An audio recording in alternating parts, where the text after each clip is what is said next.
He knelt upon the wooden scaffold in front of the great sept of Baelor, heart pounding in his chest, every breath trembling with the anticipation of final judgment. The late afternoon sun hung low above King's Landing, gilding the sandstone spires and dusty rooftops in molten gold. Sweat and grime clung to Eddard Stark's face, but more pressing than the heat was the weight of the throng gathered below the platform. Shouts, jeers, and fearful murmurs crashed over him like endless waves. He did not let himself search the crowd for his daughters. He refused to see Arya's terror or Sansa's despair. Whatever was about to happen, he accepted it as punishment for his failures in navigating King's Landing's intricate webs of deceit. He knew honor had always guided him, and perhaps that had been his undoing in this city of vipers.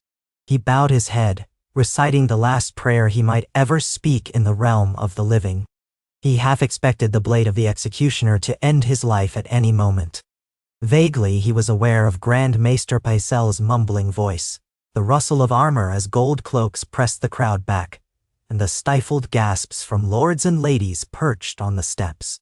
Joffrey Baratheon, or Joffrey Lannister as Ned had come to think of him, rose from the Iron Throne's vantage in Ned's mind. The boy king with pale curls was as dangerous as he was inexperienced. Every breath Ned took became a silent acceptance of his fate. He was to be beheaded as a traitor to the crown. That was the sentence. Yet some small part of him, a desperate spark of hope, recalled the faint promise that if he confessed his treason and bent the knee, the boy king would show mercy. Mercy was fleeting here, but the memory of Sansa's tear-streaked pleas haunted him. He forced a few last words from his dry lips, proclaiming Joffrey's right to the throne, disowning his own claim about the boy's parentage. He was a traitor, he said. He deserved no pity. He stole a quick look toward Sansa at the periphery. Her face was streaked with tears, eyes swollen with grief. To his surprise, the words he had uttered about Joffrey's claim to the throne did seem to pierce the haze of the crowd. For a moment the entire plaza seemed to hold its breath, the hush oppressive in the late summer heat. Then, in that instant, Joffrey stood. His adolescent voice cut the silence with surprising force. "Cerilyn," he said, "bring forth the sword." Ned squeezed his eyes shut as a wave of dizziness swept him. He was about to pay for his convictions. His last vestige of dignity was a whispered prayer to the old gods to keep his family safe. He tensed, waiting for the blow that would usher him into darkness. But a clatter of chain links and urgent whispers behind him caused his eyes to snap open. Joffrey's voice rang again, but this time differently. "Wait! My lady mother counsels me to show the realm that I am no tyrant. The Hand has confessed his treason. He shall live, though he shall taste mercy only this once." Some of the crowd roared, some booed, and a few voices shouted curses. Ned's heart thudded with relief and apprehension in equal measure. Live? He hardly dared believe it. Cerilyn's sword hovered near his neck, the glint of polished steel reflecting the sun in a bright stripe. Ned raised his eyes, searching the dais for the queen. Cersei Lannister stood a step behind the king. She wore a hard, triumphant smile, though an uneasiness in her gaze betrayed that she was measuring the crowd, trying to gauge the blowback of the boy's decision. Next to her, Lord Varys' expression was unreadable, though his hands were clasped in front of him in a gesture almost serene. Standing a little apart, Tedder Baelish wore a thin-lipped smile, half amused, half thoughtful.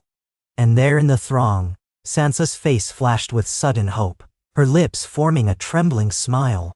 "Lord Eddard Stark," Joffrey boomed, his high voice loud and brittle. "You have forfeited all rights to land and title. For the crime of treason you shall be sent to the wall to spend the remainder of your days in the Night's Watch. May the gods have mercy on your soul." A momentary hush blanketed the plaza. Then the gold cloaks yanked Ned back onto his feet. The crowd exploded in clamor. Many shouted approval, others clamored for the traitor's head. Ned let himself sag in the guard's hands, relief thrumming through him like a low, frantic pulse. He did not want to die. Yet he knew that the mercy of King's Landing came wrapped in chains.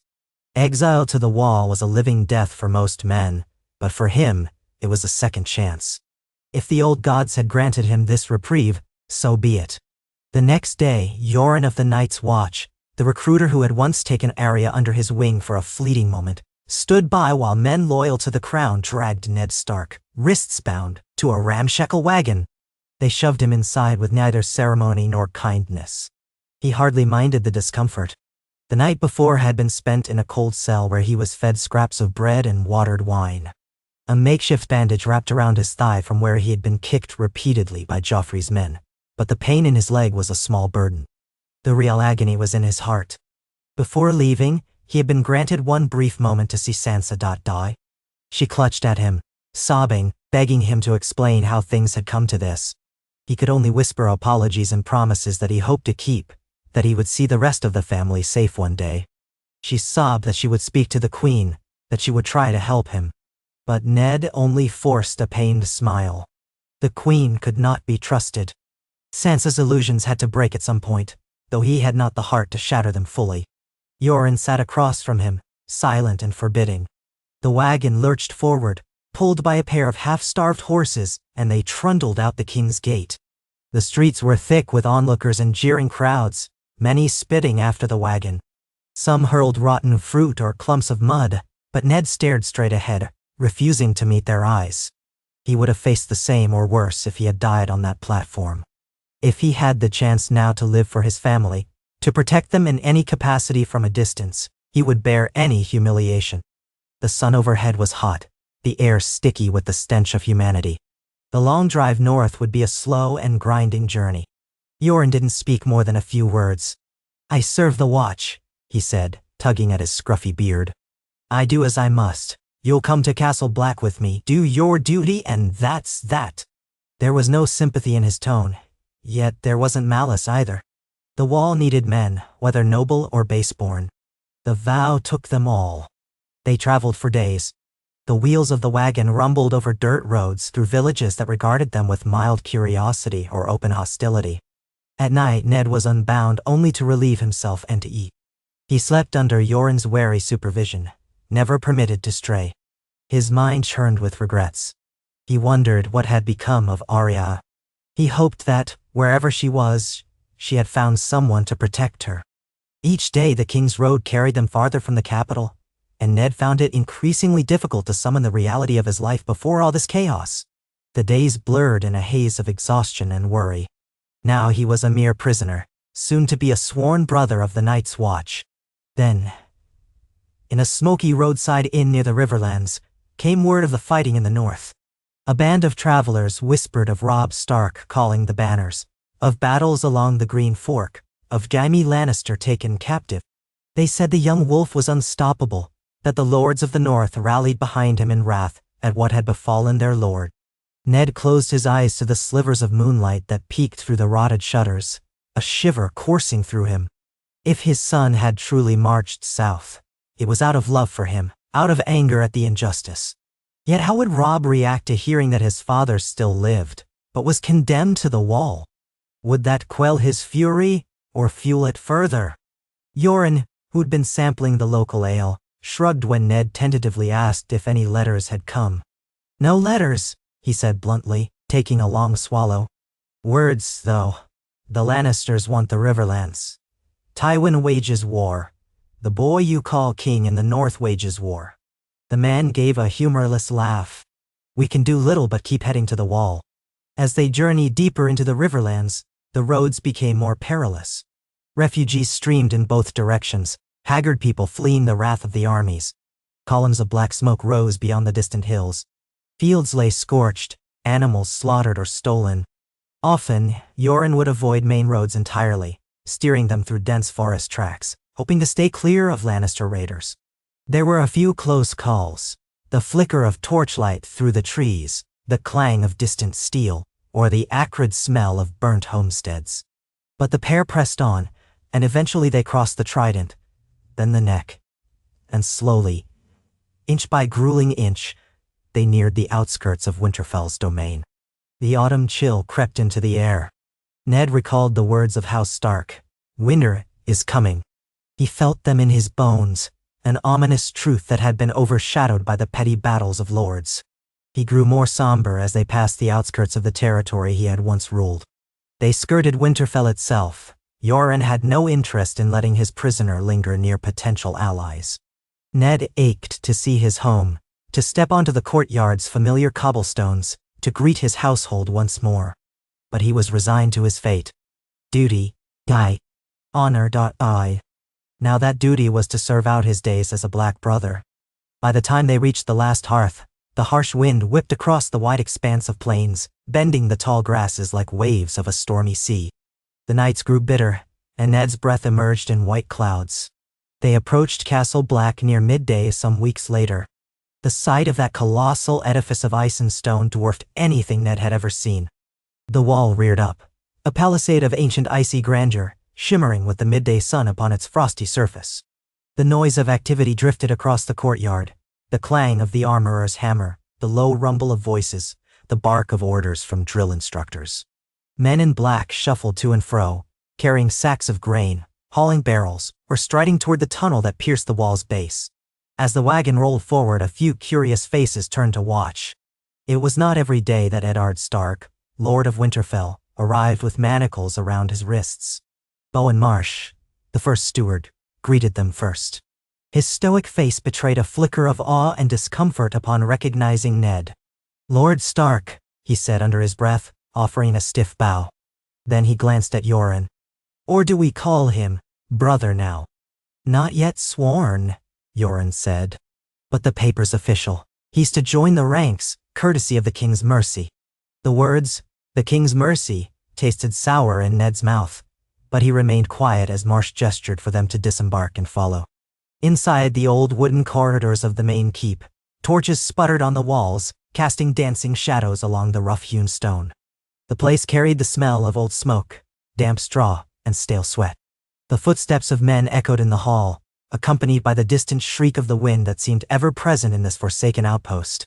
They took Ned's measure more intimately in the common hall. In place of the gold cloak's manacles, they gave him rough-spun black garb. He was offered a chance to clean himself, to wash away the filth of the road.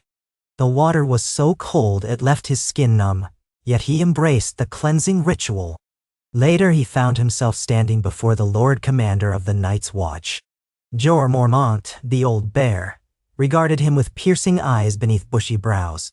The moment hung heavy with unspoken tension. Ned, only half dry from the baths, bowed his head.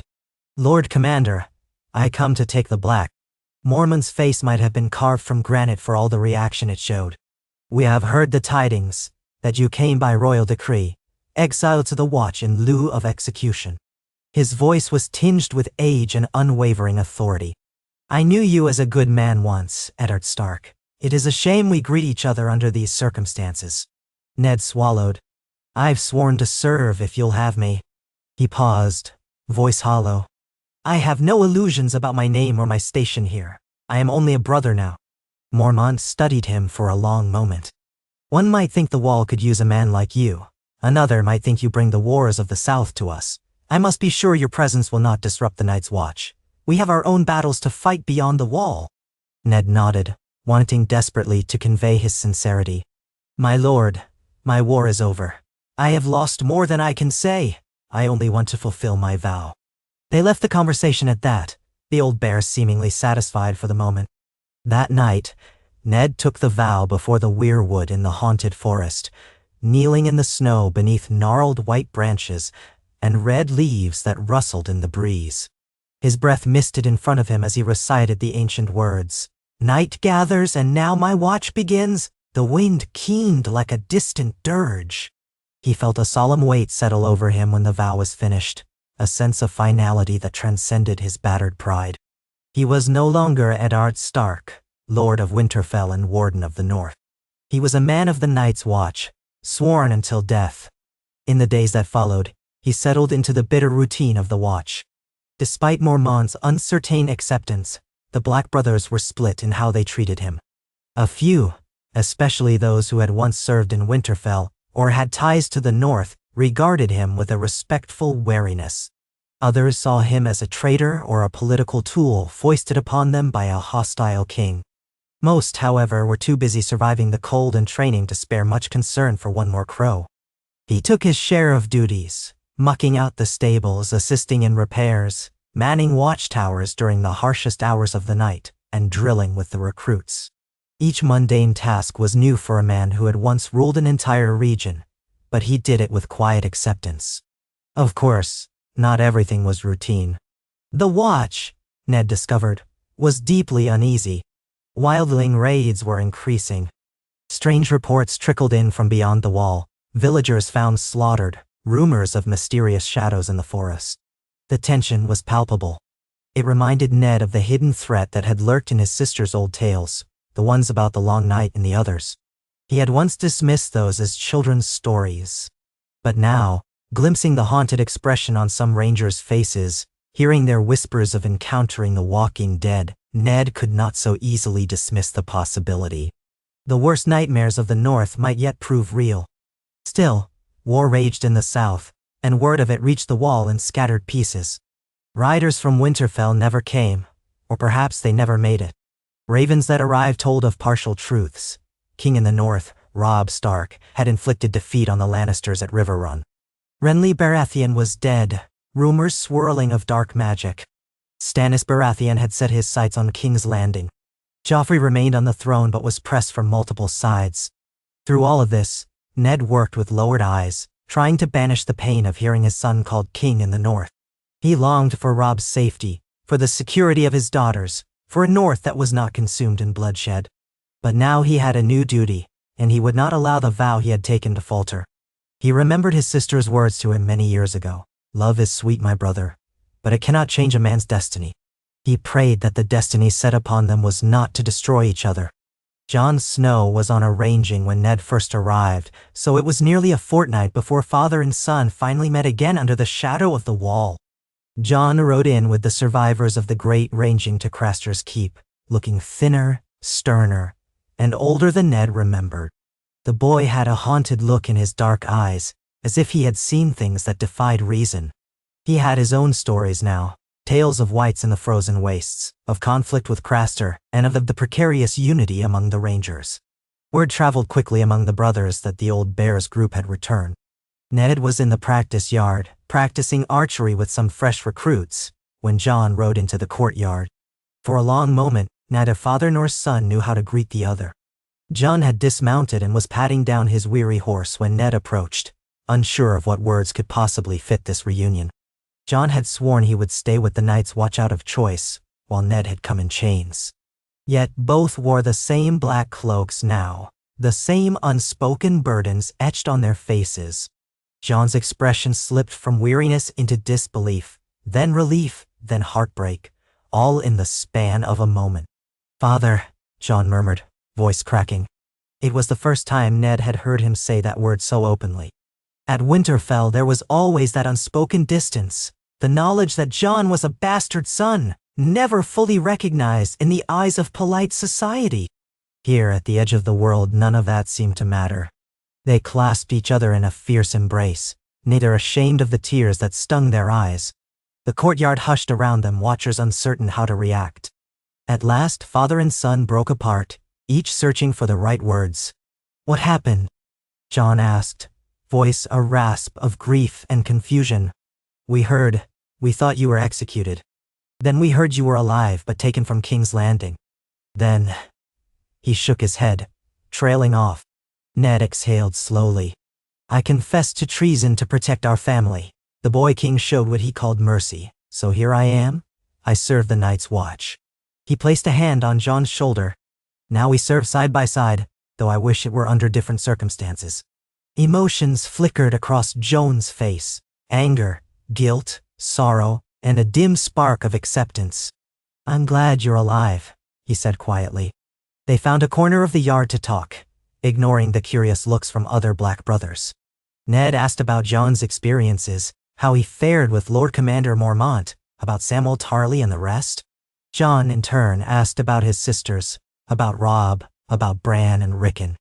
The conversation turned halting and painful when Ned shared all he knew. Sansa was still a hostage in King's Landing, Arya's whereabouts uncertain, Robb crowned king in the north, and leading armies into Lannister territory.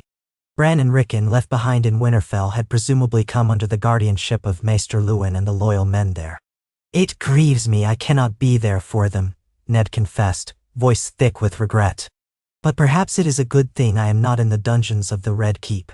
My being alive might mean something yet. In the ensuing weeks, father and son adjusted to one another's presence under the black cloaks. Their relationship transformed, no longer the polite distance of lord and bastard, but a closer bond forged through common hardship. Jon was still uncertain, carrying the wounds of discovering partial truths about his mother or grappling with his own sense of belonging. But Ned's presence offered him some solace. At night, when the chill wind howled beyond the walls of Castle Black, Ned would sometimes tell stories of the North, of the time before Robert's rebellion. He would speak of Brandon, of Lyanna, though never fully. The memories were bittersweet. Yet despite the closeness they began to share, Ned kept certain secrets locked away. He had borne them too long to unravel them now. Days bled into weeks. The realm's civil war ground on, and occasionally a raven brought new tidings. The Bastion of Storm's End withstood a siege by Stannis. Tywin Lannister consolidated forces in Harrenhal. Robb Stark continued to rack up victories, earning the fierce loyalty of lords great and small. But the cost in blood was high. One letter came from Robb himself, addressed to Eddard Stark, Lord of Winterfell. The Black brothers who handled the ravens hesitated, uncertain whether to deliver it, but ultimately, Mormont decided that the vow did not forbid letters from kin outright. Ned accepted the parchment in trembling hands. He read the words by the flickering light of a tallow candle in his cell. Father, by the time you read this, you will know that your son has been declared king in the North. It was not a crown I sought, but the lords demanded it. They say the North must be free of southern tyranny. I do this to avenge what was done to you, to ensure our people never again suffer the injustice that took you from us. Yet news reached us that you still live and have taken the Black. I cannot express the flood of relief that fills me, though it is tempered by sorrow at knowing I cannot bring you home. I swear to you, Father, we will see our family safe. Sansa shall be freed, Arya shall be found. We will restore the honor of the North. This I swear by the old gods and the new. Please pray for our victory, Father, for the battles ahead will be harsh. I remain ever your son. The letter trailed into formalities. Ned felt tears welling in his eyes. His son, barely more than a boy, now carried the weight of an entire kingdom. He prayed silently that the burdens of war would not turn Robb into a hardened man too soon. That night, Ned stoked the small brazier in the corner of his cell and held the letter, rereading it until the candle guttered. Eventually, he folded it with care and tucked it beneath the straw pillow. Sleep eluded him for a long time. In the training yard, Ned took up duties helping fresh recruits. His skill with a blade had diminished little despite his captivity, and though he moved with a slight limp from injuries sustained during his imprisonment, his quiet command inspired the younger men to take notice. Jon would sometimes join him, the two demonstrating the basics of sword work or archery. At first it felt surreal, as if they were reenacting the days at Winterfell's courtyard. But the towering wall in the backdrop was a grim reminder of how far their lives had diverged. Amid the swirl of daily tasks, Ned found a sense of purpose in guiding these new recruits, many of them criminals or outcasts who had never known honorable leadership. He felt a responsibility to instill some sense of discipline, even hope in them.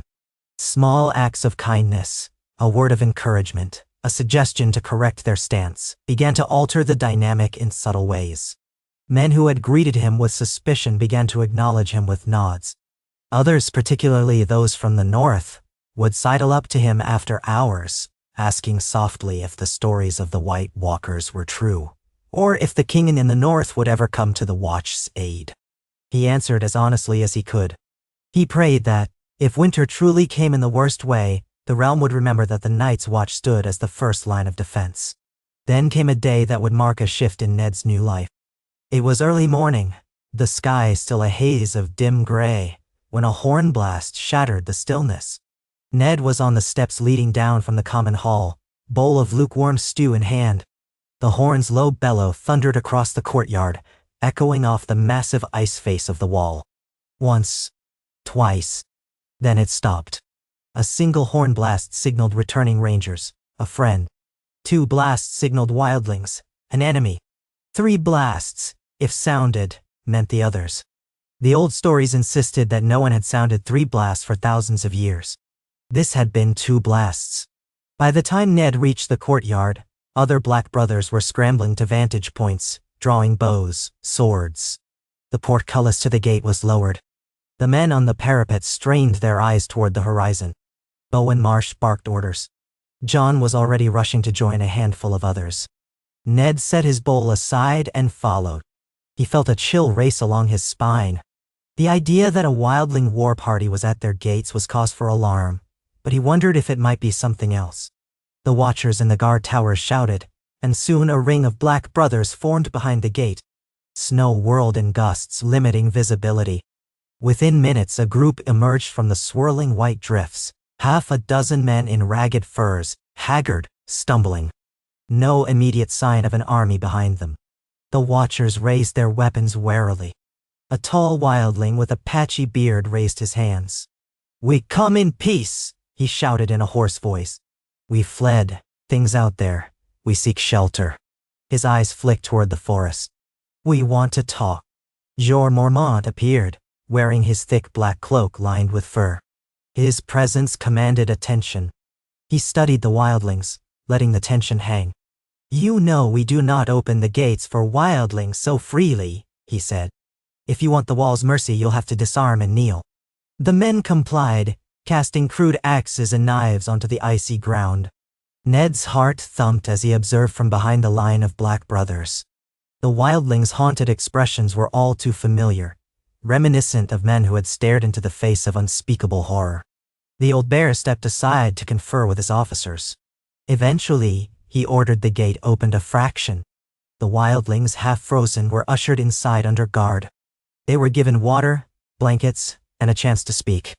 Their leader, who introduced himself as Uruk, recounted a disjointed tale of how Mance Raider, the king beyond the wall, was gathering a huge host in the far north, uniting clans, giants, and strange beasts.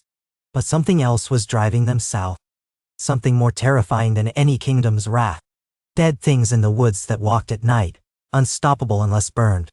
Uruk's words tumbled out in panicked bursts, his eyes darting from face to face. He spat curses at the White Walkers, the Whites, the living shadows. He insisted the only chance for survival was to flee south of the wall, no matter the cost. Jeor Mormont's silence was telling. For weeks, the old bear had tried to rally support from the southern kingdoms, sending letters and ravens that went unanswered or were dismissed. The realm was too consumed in its own war to worry about the silent threat beyond the wall. The wildlings' arrival, though, was a sign that something monstrous was indeed stirring in the far north. The Black brothers listened, some with skepticism, others with mounting dread. Ned, standing near the back, felt the weight of it all. He recalled his earlier conversation with Jon, the uneasy rumor of rangers who encountered whites. Now these wildlings confirmed it. The long night might be more than a legend. That evening, Mormont called a council in his solar. Lanterns hung from the rafters, casting flickering light on the pitted table where maps of the north lay unrolled. The Lord Commander sat at the head. Around him stood Bowen Marsh, Eliezer Thorne, Corin Halfhand, returned from his own reconnaissance in the mountains, Ned, Jon, and a few other officers. The old bear explained that the watch must do more than wait. Mance Raider's army was rumored to be massive, and though many wildlings might be fleeing the threat of the others, that same horde could also test the wall's defenses if they had a mind to. "We cannot hold the entire wall with a few hundred men," Mormont growled. "If Mance chooses to force a crossing at some neglected castle, we can do little to stop them. I've begged the kings of the south to send men, but who answers?" His gaze swept the room. "No one. We stand alone." Eliezer Thorne, ever sour, folded his arms.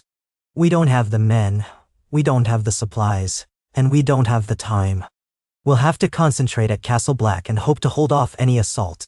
If the wildlings want to slip over in small bands, we can't stop them. But if an entire army attacks, the odds aren't in our favor." "No, Corin Halfhand's voice was low and measured. "Mance Raider was once a brother of the Watch. He knows our strengths and weaknesses. If he truly commands an army tens of thousands strong, we need to know his intentions. The best way is to send rangers beyond the wall to scout. Find out if the others are truly driving them or if this is just another warlord's ambition." A murmur of assent rippled around the table. Ned listened, arms crossed, thinking of the nightmares those wildlings had described. "We must send word again to the south," he said quietly. Heads turned toward him, some with scorn, some with respect. "Even if they ignore us, we cannot fail to warn them. Let the ravens fly again. Maybe if the threat is real enough they will see reason. My son—" He paused, swallowing. King Robb? He might not have men to spare in the midst of war, but if he knew the danger that threatened not only the realm but the north specifically, perhaps he'd find a way to help. Jorah Mormont's expression softened slightly, though his stern resolve never wavered. "We can try once more. Time is short, though. The rangers we send must leave soon." So it was decided. A ranging party, led by Corin Halfhand, would depart within the week. They would venture far beyond the wall, toward the Frostfangs, seeking to discern Mance's next move and gather any information about the rumored threat of the White Walkers. Jon Snow immediately volunteered to join, but Mormont hesitated. "You just returned from a harsh ranging, Snow. You and your brothers are near exhaustion. Let others—" "With respect, Lord Commander," Jon cut in, "I've been beyond the wall. I have a sense of the terrain, of Craster's domain, of the perils on the way. I can be of help." His youth glimmered with determination. Ned recognized the same stubborn courage he had once seen in Jon's eyes as a boy. Mormont frowned, then glanced at Corin. The half-hand gave a single nod. "He is a good sword and steadier than most whelps. I'll have him." With that settled, the meeting concluded, leaving Ned with a pang of trepidation. He might lose Jon again, this time to the frozen wastes and the terrors lurking there. He tried to speak with Jon privately afterward, urging caution, but Jon's face was resolute. "This is why I joined the Watch, Father," he said. "To protect the realm from what lies beyond. If I can do something to help, I must." Ned placed a hand on Jon's shoulder. "I know. Just be careful. The lands beyond the wall are not forgiving." Days passed in a blur as Corin and his select group prepared. Supplies were counted, horses selected, weapons sharpened. Ned immersed himself in his duties, but worry tugged at him each time he saw Jon busy with saddlebags or discussing strategy in hushed tones. On the eve of the expedition, father and son met for one last conversation in the quiet yard behind the stables. The wind was bitter cold, carrying flecks of snow that danced under the torchlight. Jon asked softly, "What would you have me do if we find something unnatural, something we can't fight?" Ned pressed his lips into a thin line, recalling the talk of whites and White Walkers. "Return alive. Warn us. Don't throw your life away in a hopeless battle. Your duty is to the realm, to warn them if the old evils have returned in force." Jon nodded, the seriousness of his expression beyond his years. "I understand." They parted with an embrace, fatherly love tempered by sorrow and pride. In the early dawn, the ranging party set forth, disappearing through the narrow tunnel under the wall into the vast, icy wilderness beyond. Ned watched them go from atop the battlements, his breath steaming. Though his vantage allowed only a glimpse, he lingered long after they vanished from sight, silent prayers drifting from his lips. In the weeks that followed, ravens were dispatched to every corner of the realm. Letters signed by Jorah Mormont and Eddard Stark, once Warden of the North, bore dire warnings of the imminent threat beyond the wall. In them, Ned tried to explain that while the War of the Five Kings ravaged the south, an older and more malevolent force could sweep down upon them all. Perhaps he hoped the weight of the Stark name might lend credence. Perhaps he simply prayed that Robb or Stannis or even Tywin Lannister would realize that a tide of undead would spare no one. Responses trickled in sporadically. Stannis Baratheon's curt letter confirmed receipt, stating he had pressing matters to deal with in the south, but might consider the threat in time. Tywin Lannister did not respond at all. Balon Greyjoy's seal came with an arrogant note that the Iron Islands tended to their own. The Vale under Lady Lysa Arryn proved silent. However, from River Run, and thus from Robb, came a message acknowledging the threat. While his forces were heavily engaged in war, Robb assured he would send what help he could spare in provisions and men, though he could promise little. It was a faint glimmer of hope. Ned felt a surge of gratitude toward his son, proud that Robb still remembered the old oath. The Night's Watch takes no part in the wars of the realm. The realm must remember the Watch in turn. Ned prayed the war in the south might quell or at least pause if winter's horrors became undeniable. But the realm was slow to heed warnings. Men preferred to kill each other over seats of power rather than unite against an uncertain danger. Frustration gnawed at Ned. He tried to bury himself in training new recruits, whether they were petty thieves, poachers, or exiled knights. They would be needed to stand firm upon the wall. The young ones looked to him for guidance, even if some grumbled about the harsh drills. At night, he wandered the ramparts, gazing into the star-strewn sky, wishing for a raven that would bring news of Joan's safety. The wait grew longer, anxiety mounting with each passing day. Occasionally, a patrol would venture a short distance beyond the wall, scouring the immediate area for signs of Corrin's group. Nothing. Storms battered the region, leaving the land cloaked in swirling white, and each storm might cover tracks or yield new hazards. The rations dwindled too. The watch was not used to so many mouths to feed, as more wildlings trickled in, claiming they had fled Mance's encampment. The stories were always the same: an army gathering, a new age dawning, and a terror behind them that no words could fully describe. Lord Commander Mormont struggled with the moral question of how to handle these refugees. The Watch was sworn to guard the realms of men, yet letting wildlings pass the wall unchecked could be dangerous. Ultimately, each small group was disarmed and housed separately under guard. Winter's grip tightened. The day came when, at last, a horn's deep echo rattled the courtyard again. One blast. Then, two caught. Tension rippled through Castle Black. Men grabbed their weapons, bracing for another band of wildlings. But a third blast never came. Ned hastened to the gate, heart pounding. There, in the swirling snow, a handful of black-clad riders emerged. Corrin Halfhand was at the fore, looking ragged and hollow-cheeked. Jon Snow rode behind him, exhaustion etched into every line of his face. They were followed by a few others, battered and weary. Fewer than had left. A hush fell over the courtyard as the returning rangers dismounted. Ned hurried forward, relief colliding with dread. Corrin's eyes flicked around, his gaze grim. "We have news," he said in a voice coarse from cold and weariness. Grave news indeed.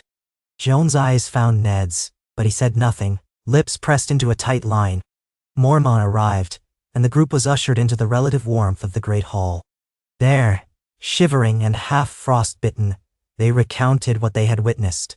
Mance Raiders' gathering was larger than any had guessed, tens of thousands strong, a true host of wildlings assembled at the Frostfangs. There were giants among them, enormous woolly creatures that dwarfed horses, carrying great clubs. The wildlings prepared to move south, possibly to cross at any weakness along the wall. But was not the worst. The rangers had encountered whites, dead men with blue, inhuman eyes that walked with relentless purpose. One night, they were ambushed. A living shadow had torn apart two of their party. Only by fire had they kept the undead at bay. Corrin's voice shook with outrage and horror as he described the half-rotted corpses that refused to fall. Jon confirmed it, face pale, eyes distant with lingering fear. "They felt no pain," he said quietly. "They did not stop, only fire destroyed them." Ned felt a chill that had nothing to do with the northern climate. The threat was real, the old stories made flesh. Mormont listened, brow furrowed. Then his gaze swept to Ned. In that moment, a silent understanding passed between them. The realm had no idea what was coming. Or perhaps some did, and they simply chose to ignore it. The next days were a flurry of preparation. Messages were sent once more, ravens bearing urgent pleas for reinforcements. The men of the Watch drilled relentlessly, prepared more arrow stock, fashioned new defenses. Ned saw the weariness in them. These were not the proud armies of the South. They were criminals, outcasts, second sons, old men. But they stood, for they had no choice. Through it all, Ned worked among them, seldom sleeping, seldom resting. Jon found him one evening as he was checking the armor stores. "Father, you should sleep," Jon said softly, placing a hand on Ned's arm. "You look as though you might collapse." Ned managed a faint smile. "A Stark endures, remember? But you're right, we all must stay strong." He glanced at Jon's tired face. "Ace must you, Jon. We need your courage in the days ahead." Sentinel. Rumors circulated that Mance might attempt to parley with the Lord Commander, that he might test the wall at multiple points. Some wildlings, seeking mercy, reported that Mance planned to send envoys soon. The tension was almost unbearable. Yet the war in the south had not paused. Some watchers at East Watch by the Sea reported seeing ships heading toward White Harbor, possibly supply ships from Robb Stark or from the Vale. News was scarce, but a single raven arrived from River Run. It informed Ned that the fighting persisted, but Robb had not forgotten the watch. He was sending a small host of veteran men north, though they would not arrive for many weeks. A meager relief, but better than none. Ned clung to that promise, hoping it would arrive before winter storms blocked the passes. As the days darkened, sporadic skirmishes began around the lesser fortified parts of the wall. Scouting parties reported wildling scouts prodding for weaknesses. One night, Ned volunteered to join a small group investigating suspicious footprints near the abandoned night fort. It was eerie, traversing the top of the wall at midnight, the moon casting a silver sheen on the endless expanse of ice. The wind whipped their cloaks, the chill biting at their exposed faces. Jon accompanied him, the two walking side by side, torches sputtering in the cold gusts. Each step felt like a journey into the unknown, a realm where the line between life and death was as thin as a hair. They found tracks, large footprints that might belong to giants, smaller ones that likely belonged to a wildling raiding party. Evidence that some had tried scaling the wall's western flank. Broken ropes dangled from ice anchors. They found dried blood near an old disused tunnel. No bodies. The men with them exchanged worried glances. The vow, "I shall live and die at my post," loomed in every mind as more than a formal oath. The possibility of dying here in the freezing wastes felt very real. When dawn broke, Ned and Jon returned to Castle Black, muscles sore, hearts heavy. Over the following week, sightings increased. Mance Raider's army seemed to be gathering like a thundercloud on the horizon, though no official assault came. Some speculated he was waiting for the deep of winter, when fewer patrols would be possible, or perhaps for some sign that the realm's defenders were weak enough to crumble with a single blow. Meanwhile, Ned discovered the disquieting truth that the creatures known as Whites might not only lurk beyond the wall. A pair of black brothers had disappeared near one of the unmanned castles, their bodies never recovered. Shadows in the night, rumors of pale shapes glimpsed in the swirling snow. Jeor Mormont stood resolute in the face of it all, mustering every resource the watch had. One evening, after a long day of planning defenses, he called Ned into his solar. The old bear was seated by a small brazier, its coals glowing red in the dim light. A deer wolf's pelt, one of the old trophies that Mormont's family had acquired, was draped over his chair. Ned studied it for a moment, feeling an inexplicable pang of sorrow. Mormont gestured for him to sit. "I do not regret that you're with us," he said gruffly. "We need men of honor now, perhaps more than ever, but I fear the realm will not heed us in time." Ned nodded slowly. "We cannot stop trying. I'll write again to my son. Perhaps if he's victorious, he can turn his armies north." Nantisat. Mormont sighed. "Even if he does, how many thousands could he spare? 10,000? 20? It may not be enough if we face not only the wildlings but the others as well. But we must try. You know, I remember Robert's rebellion. I fought on the wrong side. I learned how quickly the tide can turn when men unite behind a common cause." The old bear's eyes flickered with memory. "We can only hope the same might happen here." They continued to discuss tactics deep into the night, the brazier's coals dwindling to ash by the time Ned retired to his cell. Slumber weighed on him like a heavy cloak, but his dreams were restless, filled with visions of a tide of pale corpses breaking over the wall, of blue-eyed Whites scaling the ice, of swords shattering against unholy foes. He saw Winterfell burning, his children's faces contorted in fear. Then a swirl of snow became a swirl of blood, and he awoke, gasping, his skin clammy and cold. Rumors spread that Mance's envoys might arrive soon under a flag of truce. The watchers kept vigilant eyes on the approach to Castle Black. At last, one crisp morning, a handful of figures were spotted riding in from the west, preceded by a single white banner. A hush fell over the fortress. Ned stood on the gatehouse with Jon, peering down as the riders approached. 3 wildlings in ragged furs. One, a woman with fierce green eyes and auburn hair braided in complex loops. Another was a hulking man with what looked like bones woven into his armor. The third wore a patchwork cloak of skins.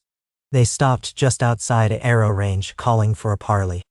Mormont, after consulting with his officers, agreed. The envoys were admitted, though heavily guarded. They assembled in the old courtyard, ringed by black brothers with arrows nocked. The woman who introduced herself as Val spoke with an eloquence surprising for a wildling. She explained that Mance Raider knew of the old threat stirring in the far north. He aimed to lead his people to safety on the southern side of the wall. If the Night's Watch opposed him, he would have no choice but to break through by force, unleashing a flood that the undermanned watch could not withstand. However, if they worked together, a peaceful crossing might be arranged. Mance would be open to alliances, or at least to avoiding needless slaughter. But how can we trust him? Eliezer Thorne sneered. He's the king beyond the wall, a deserter from the watch. He's united your savage clans. Why would we let you pass? Val's eyes flickered with annoyance. Because if you do not, we'll come in force. And the others come behind us. You'd rather fight us or fight the dead? No, say I'll die. A charged silence fell. Many black brothers seethed at the implied threat. Ned glanced at Mormont, who wore a contemplative frown. The old bear said, "We know the threat is real, but your army, how can we be sure they won't plunder and kill on their way south?" Val looked at him directly, her expression earnest. "Mance is no fool. He knows the real enemy, but the wildlings want Neil. We only want to escape the dead. Fight us or help us, but do not stand in our way." A day of negotiations followed. At times, it seemed the parley would end in violence. The wildlings insisted on certain demands, safe passage through the wall, or they would break it by force. The watch demanded the wildlings disarm, or at least leave behind the giants. Giant beasts crossing the realm would spark panic among the southern lords, Bowen Marsh pointed out. The negotiations seesawed, tension crackling in the air. Ned participated quietly, offering his insights when pressed. He recalled his father's old motto, "Only a fool fights in a burning house." The realm was the house, on fire with war, while a greater threat gathered outside. Mance's host was formidable, but the Whites and White Walkers were far worse. If the watch refused an accord, the wildlings might assault the wall, weakening its defenses. Then the others would sweep in behind them unstoppable. Better to forge an uneasy truce. Every fiber in Ned's being recoiled at allowing tens of thousands of wildlings into the north, but necessity was a harsh master. Finally, a tenuous agreement took shape. Mance's people would move south under the supervision of the Night's Watch. They would lay down arms, or as many as possible, upon entering the realm. The giants would remain north of the wall for the time being. In return, the Watch would not oppose their crossing. The wildlings would assist in fortifying the wall, and in fighting the others. It was the barest framework of a pact, riddled with potential pitfalls. But both sides recognized they needed each other, at least until the long night's threat was quelled. Thus the stage was set for an unprecedented event, the opening of the Black Gate to a flood of people who had once been bitter enemies of the realm. It happened in stages over the following weeks, carefully supervised by rangers along designated points of entry. Some black brothers protested, cursing that the watch was supposed to guard the realm, not open it to wildling hordes. But Mormont overruled them. Ned stood on the ramparts cloaked in black fur, watching a procession of wildlings shuffle through in clusters, families in tattered clothing carrying what little they owned. Children with dirty faces and wary eyes. Warriors half naked in the cold, proud but exhausted. It was a spectacle that would have been unimaginable just months prior.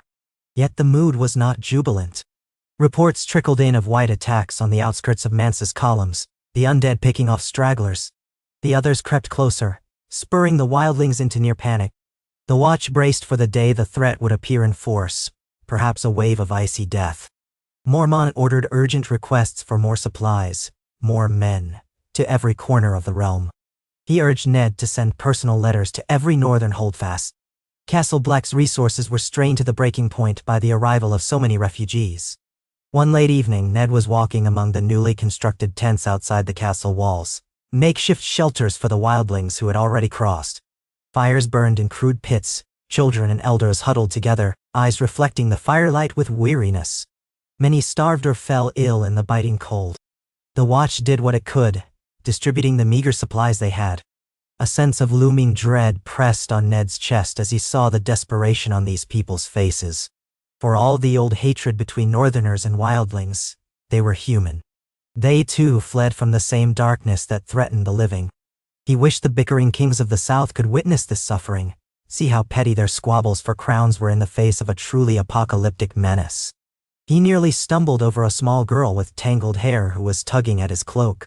She couldn't have been more than 5 or 6, her cheeks smudged with ash. She stared up at him with pleading eyes. "Food?"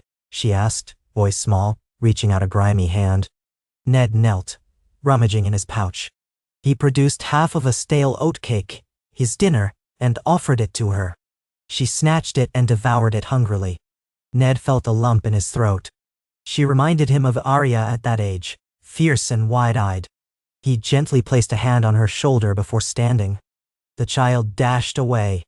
He watched her vanish among the flickering shadows, certain she would return to a mother or father if they still lived. All around him was the evidence of the realm's failure to grasp the true threat. While kings played at war, the outcasts of the far north faced starvation, whites, and the bitter embrace of winter. Ned felt a fresh surge of resolve. If he could do anything to rally the realm, even from behind the wall, he would. He remembered his father's quiet sense of duty, the way Rickard Stark had dedicated himself to the north. He remembered the lessons in leading with compassion as well as strength. The thought that he was no longer the Lord of Winterfell no longer mattered. In the hearts of the people, especially those in the north, his name might still bear weight. If only he could use it to save innocent lives. Thus, Ned began a new campaign of letters, writing to every northern lord by name, imploring them to send relief, grain, salted meats, warm furs. He wrote to Robb once more, explaining the dire situation and the agreement with the wildlings. "We do this not out of weakness but out of necessity," he wrote. "I ask you as your father, and as a brother sworn to the Night's Watch, to send what help you can. The free folk are now our allies against the creeping dark. If we let them perish, we only strengthen the force that stalks them. Winter is coming, and with it, the others. We need unity, or we will all perish." Weeks crawled onward, each day colder than the last. More wildlings filtered through. The tension was almost unbearable, like the calm before a storm. Scouts rode out in shifts. Some returned with tales of small pockets of whites, others reported glimpses of white figures in the distance, watching from the tree line. The animals grew skittish, dogs howling at the night sky. Men complained of nightmares, of feeling a chill that no fire could banish. Yet, no massive assault materialized. Ned found himself glancing at the horizon as though expecting an army of the dead to appear at any moment. When the relief from Robb arrived, it did so in smaller detachments. The first to come were a few hundred men from House Manderley, leading wagons of supplies up the King's Road. The going had been perilous with the war still raging, but they had forced their way north. More trickled in from other northern houses, House Umber, House Glover, House Serwyn. Not as many as Ned had prayed for, but enough to bolster the Watch's numbers and feed the hungry for a time. They also brought news. Robb Stark had scored more victories, but the war was stalemated by cunning Lannister maneuvers. The Greyjoys had attacked the northern coast. The fighting seemed endless. Yet the men who came answered to the king in the north, following his command to aid the Watch. They arrived uncertain, suspicious of the wildlings, but once they saw the ragged families and heard the stories of the whites, they began to understand. Mormont wasted no time organizing them. Fortifications were reinforced. Patrols were expanded. The Watch slowly regained some measure of hope with fresh arms. One twilight, Ned stood upon the wall's edge, gazing out over the expanse of haunted forest. Beside him stood a tall warrior with the merman sigil pinned to his cloak, Sir Marlon Manderley, who had accompanied the supplies. "Lord Stark," he said quietly, though he corrected himself. "Forgive me. Brother Eddard, we of White Harbor had no idea things were so dire. The king in the north letters painted a grim picture, but seeing it, it's worse than we imagined. Ned nodded, his gray eyes fixed on the horizon. It is, and I fear this is only the beginning. The chill wind swept across them, and Ned's breath came out in a thin mist. Do you think the realm can unite in time? Sir Marlon asked. Will your sons' cause merge with the others? Will the Lannisters or Baratheons set aside differences to face this threat? Ned let out a long breath. I wish I knew. I have faith in Robb, but the hatred between the North and the Crown runs deep. The Lannisters have done much harm. Stannis fights for a throne. Balon Greyjoy dreams of independent rule. They may not see reason until the dead are at their gates. Or by then it might be too late. He stared at the vast whiteness. But we must try, Sir Marlon. Hope is all we have, and we have to keep it burning like a beacon in the storm. Such was the state of Castle Black, a precarious alliance with wildlings, meager reinforcements from the north, a war raging beyond their borders, and a looming threat of ancient evil.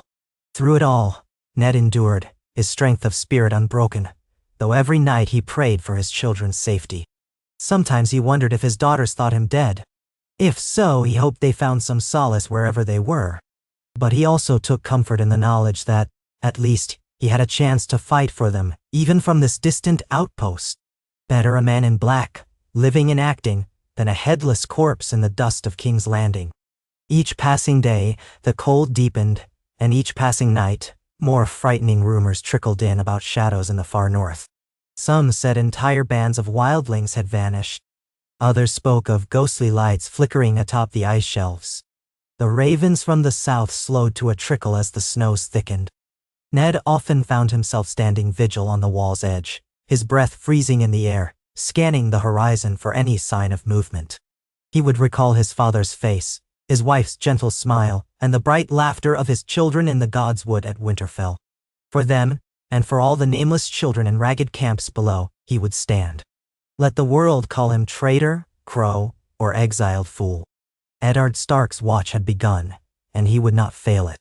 And so, as the darkness of winter loomed, a single man's spark of honor burned fiercely in the endless night. In that fragile alliance at the top of the world, where exiled nobles and wildling refugees huddled against the biting wind, Ned Stark found a new purpose. He was determined that if the long night fell, he would meet it with sword in hand, standing shoulder to shoulder with the sons and daughters of the North, wildling and kneeler alike, united by the common cause of survival. High in the swirling wind, the howling of wolves mingled with the distant rumble of war horns. Far below, in the labyrinthine realms of men, kings still fought over crowns of metal and illusions of power. But on the wall, where ice kissed the sky, the true test was coming, a test of who would stand for the living and who would fall to the ancient chill returning to claim them all. Ned closed his eyes, breathed the frozen air, and heard the silent voice of the old gods in the rustle of the wind. Winter had come, and so had he, stripped of titles, but not of the honor that defined him. By the faint flicker of torchlight, he whispered a final vow to himself. I am the sword in the darkness. I am the watcher on the walls, and I will not break. The cold was unrelenting. Ned felt it deep in his bones, as though his very marrow had turned to ice. In the lean hours before dawn, he walked the battlements of Castle Black alone, boots crunching on hoarfrost, wool cloak whipped by the bitter wind. The distant hiss of that wind in the far-off forest blended with the creak of ancient wood beneath his feet. Gaps between the timbers let through flurries of snow that tickled his ankles with numbness. Yet, in spite of that chill, he was more awake than he had ever been in the warm south, more alive than he had felt even in Winterfell. The north sharpened a man's senses. This far up on the wall, fear and duty coiled together into a single rope that dragged him forward, refusing to let him rest. Below, he could see the growing cluster of tents, makeshift shelters, and huddled forms of the free folk who had crossed beneath the ice. Mance Raider's people were not at full strength, not yet, but each day more arrived, frightened stragglers trickling in with harrowing stories of the evils lurking in the deep north. Among them rumors circulated of white-faced shadows that prowled under moonlight, silently closing in on anyone unlucky enough to wander alone. Some nights, the Black Brothers found footprints, barefoot, impossibly so, or discovered lumps in the snow that turned out to be the remains of hapless wildlings who had frozen in mid-flight. Their eyes, wide and terror-stricken, offered mute testimony to an unspeakable presence that hunted them with eerie patience. Before his exile, Ned might have thought these tales exaggerated or grown from the superstitions of a people who lived beyond civilization. But the ranger's accounts and Joan's personal testimony had changed him. He had seen the fear in Corin Halfhand's face, had listened to men speak of battles fought against dead things that refused to die. If the others were truly stirring, if the White Walkers were returning, then everything he once deemed important, honor, politics, feudal obligations, might pale in comparison to the raw necessity of uniting against that threat. Yet the realm was fracturing, not uniting. Even here, tensions ran high. Some black brothers spat on the ground at the sight of the free folk, reminding them of generations of raids, murders, and kidnappings. The wildlings bristled under the glares, unwilling to bow or show the deference Southerners expected. Fights broke out over stolen food or the refusal of one side or the other to back down from an insult. More than once, Ned found himself stepping in to separate a black brother from a wildling with raised fists or drawn steel. He would speak in his measured tone, calling them both to see reason. "We have enemies enough beyond the wall. We need not make enemies of each other." Sometimes they listened, sometimes not. But always, Ned forced himself to remain calm, to be the voice of reason. He wore the same black cloak as the rest, but many on both sides still saw him as Eddard Stark, once Lord of Winterfell, a figure of authority. He had to use that small measure of respect to quell hostilities before they spiraled. Every dawn, as the east glowed with pale light, the old bear and his officers gathered. They plotted new scouting runs, calculated rations, discussed sightings. It was a grim routine, one that allowed Ned to maintain some semblance of sanity. On the third day after the first wildling parley, an unexpected development came. A raven arrived from Winterfell. The bird itself was half frozen, its left wing dragging, but the attached message was intact. Ned recognized Maester Luwin's tidy script immediately. It began with the usual courtesies, formality that stung him because it referred to him as Lord Eddard, despite all that had changed, then dove into the matter at hand. King Robb had pressed deeper into the Riverlands. Victories tempered by losses. Harrenhal was lost to the Lannisters, then regained by the North, only for further battles to erupt around the Red Fork. In the Vale, Lysa Arryn still would not commit. The letter ended with subtle words of encouragement. "We keep you and Jon in our prayers at the God's Wood each night. Winterfell remains loyal and safe for your return, though we know that cannot come soon. The boys grow strong, and they miss their father." Maester Luwin had also mentioned that word spread among the local folk. Eddard Stark was alive, but sworn to the Watch. The North stirred with pride and sorrow both. Ned folded the letter carefully, pressing it to his chest in a moment of private reflection. He closed his eyes and let the hush of the corridor wrap around him. At least Winterfell stood, at least Bran and Rickon were safe for now. If the gods were kind, Robb's war might not lay the North to ruin before the real threat arrived. He thought of Catelyn, her grief at believing him dead, or at least lost forever from her.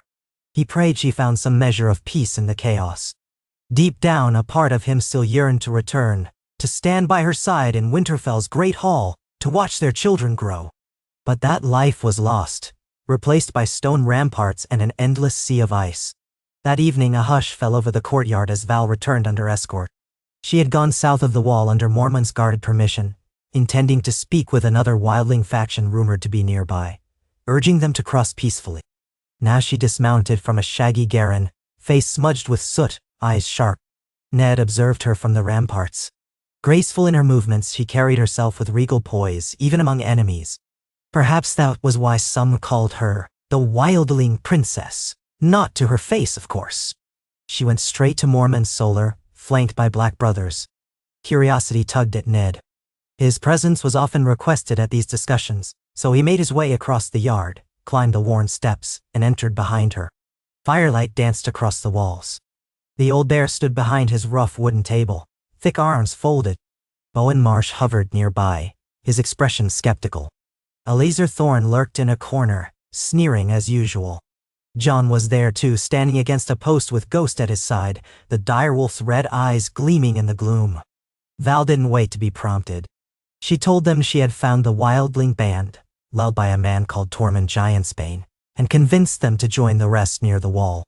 But there's news from the Frostfangs, she added, glancing around the room. New rumors that Mance marches at last. It seems something has changed. Some force drives them forward. Mormont's frown deepened. Then we must prepare. Does Mance come in peace or war? Val's lips pressed together. He still hopes for peace, if peace is possible. But Mance will not beg. If he thinks you'll refuse him safe passage, well, he won't die out there. He'll fight. Ned spoke softly. You're sure he's that close? She nodded. Tormund said Mance's outriders are less than a fortnight's ride north of here. Once the main host comes, it won't be just families and stragglers. It'll be thousands of armed clansfolk, giants, mammoths, enough to shake the very ice of the wall. Silence filled the solar. Ned's gaze shifted to Jon, who stood with a quiet tension. He knew how dire this was. If the free folk arrived en masse, the Watch would have to open the gates by agreement, or risk a costly battle. And the others still lurked in the shadows. Divided, they had little chance. Yet old grudges and hostilities were not easily set aside. Ned could practically feel Elizur Thorne's hatred simmering from across the room. Mormont cleared his throat. We'll send riders to Eastwatch and the Shadow Tower. The other castles must be warned. We'll do everything we can to avoid slaughter, but we cannot let chaos reign. Our resources are strained enough. Bowen Marsh looked grim. If Mance's people come all at once, we'll not be able to feed them. They'll starve on our doorstep, or they'll turn on us the first chance they get. Nidna. Val's voice was calm. Let us meet with Mance. Let us talk again. If you propose a strategy for moving his people south in smaller groups, an orderly approach, he might listen, so long as you're serious about letting them pass. Elizur Thorne muttered something about savages and wasted breath, but Mormont silenced him with a glare. At length, they agreed that if Mance raider approached, they would parley again, with a suitable escort on both sides. Until then, all watchers along the wall were to remain vigilant for the first sight of the advancing host. Corin Halfhand and his rangers would continue to patrol outside, though they risked encountering large wildling forces. When the meeting broke up, Ned lingered. He exchanged a few low words with Mormont about the possibility that Robb Stark might send more help. Mormont only shook his head. We may need more than the North can muster. The rest of the South is still blind to the real danger. But if the North stands with us, it might at least slow the tide. Keep writing your son if you can. Cyril. Ned bowed his head, weariness tugging at every muscle. Before leaving, he caught Jon's eye. His son gave him a small nod, a glimmer of shared worry in his dark gaze. Ghost padded alongside Jon's heels, silent and watchful. Word arrived the next morning that Tormund Giantsbane had entered the zone near Castle Black with his group, over 100 in number. They carried no banners, but a few wore bright scraps of cloth or had horns slung over their shoulders. Tormund himself was said to be a larger-than-life figure, boisterous and loud, with a fiery beard that spilled over his massive chest. A hush spread through the Watch as this new contingent of wildlings was allowed through the gates under the same cautious terms as the others. If there was a single spark of tension that might ignite all-out bloodshed, it was Tormund's arrival. But to everyone's surprise, he greeted the Black Brothers with roars of laughter, boomed out insults in a voice that carried across the yard, and demanded ale as though he were a guest in a tavern. Some men bristled, but others found themselves disarmed by his bold humor. Ned watched from a slight distance as Tormund strode among the tents, greeting fellow wildlings who leaped up at the sight of him. A ripple of relief spread through the free folk. Clearly, Tormund's presence offered them hope. Ned suspected that Tormund's loyalty to Mance Raider was ironclad. There would be no fracturing of that alliance. If Mance came, it would be in full force. He prayed that a peaceful resolution could be found. There was only so much the Watch could do to house and feed these people. Winter had barely begun, and the true storms were yet to come. While Tormund settled in, Corin Halfhand led a small party beyond the wall to watch for Mance's advance. Jon once again volunteered, but Mormont refused, citing the need to keep some experienced men at Castle Black. Jon chafed at this, though he did not openly argue. Ned, overhearing, placed a hand on Jon's shoulder in silent acknowledgement of his frustration. Then Corin and his rangers vanished into the snow-swept wilderness, leaving only the swirl of white behind them. Days dragged on. In that uneasy lull, Ned busied himself training recruits. Some were wildlings themselves, men who wished to join the Watch as a path to acceptance south of the Wall. Others were from the dregs of southern prisons, men with shaved heads or brands on their cheeks. The friction among them was constant. Fights erupted over the slightest slight. But Ned saw a glimmer of possibility in this hodgepodge of outcasts. If they learned to trust each other in the midst of so much hostility, perhaps the realm at large could do the same. He drilled them in the basics: footwork, sword positions, shield guards. He corrected their stances with quiet patience, ignoring the grumbles that a Lord Stark shouldn't sully his hands with common tasks. They had no idea how many hours he'd spent training the young men of Winterfell, or how strongly he believed that leadership meant standing beside his soldiers, not above them. Winter bared its teeth. A vicious storm howled one night, burying the courtyard in a waist-deep blanket of snow by morning. Tents half collapsed under the weight of it. Wildlings and black brothers alike labored with numb fingers to dig out paths. Fires hissed and sputtered in the wind, forcing them to erect makeshift windbreaks. Ned joined them, using a shovel until his back ached. The bitter cold drained energy swiftly, and some men collapsed from exhaustion or frostbite. In the gloom, Ned glimpsed Tormund's fiery beard bobbing among a group of watchers as they hauled a massive wooden beam into place to reinforce a communal shelter. It was an odd sight, these sworn enemies working side by side to keep out the lethal chill, but necessity left no choice. He saw men of the Watch carrying children to shelter and wildlings offering them thanks. Perhaps that small bridging of old hatred was worth more than a dozen treaties. In the aftermath of that storm, Corin's scouting group returned, half-frozen, haggard, and missing 3 men. They brought grim tidings. Mance's army was on the move, traveling in a massive, ragged column. They would reach the vicinity of Castle Black within a week, perhaps less if the weather didn't hinder them. The others, it seemed, were attacking from the extreme north, driving the wildlings inexorably southward. Corin confirmed sightings of small white packs. No large-scale confrontation had taken place yet.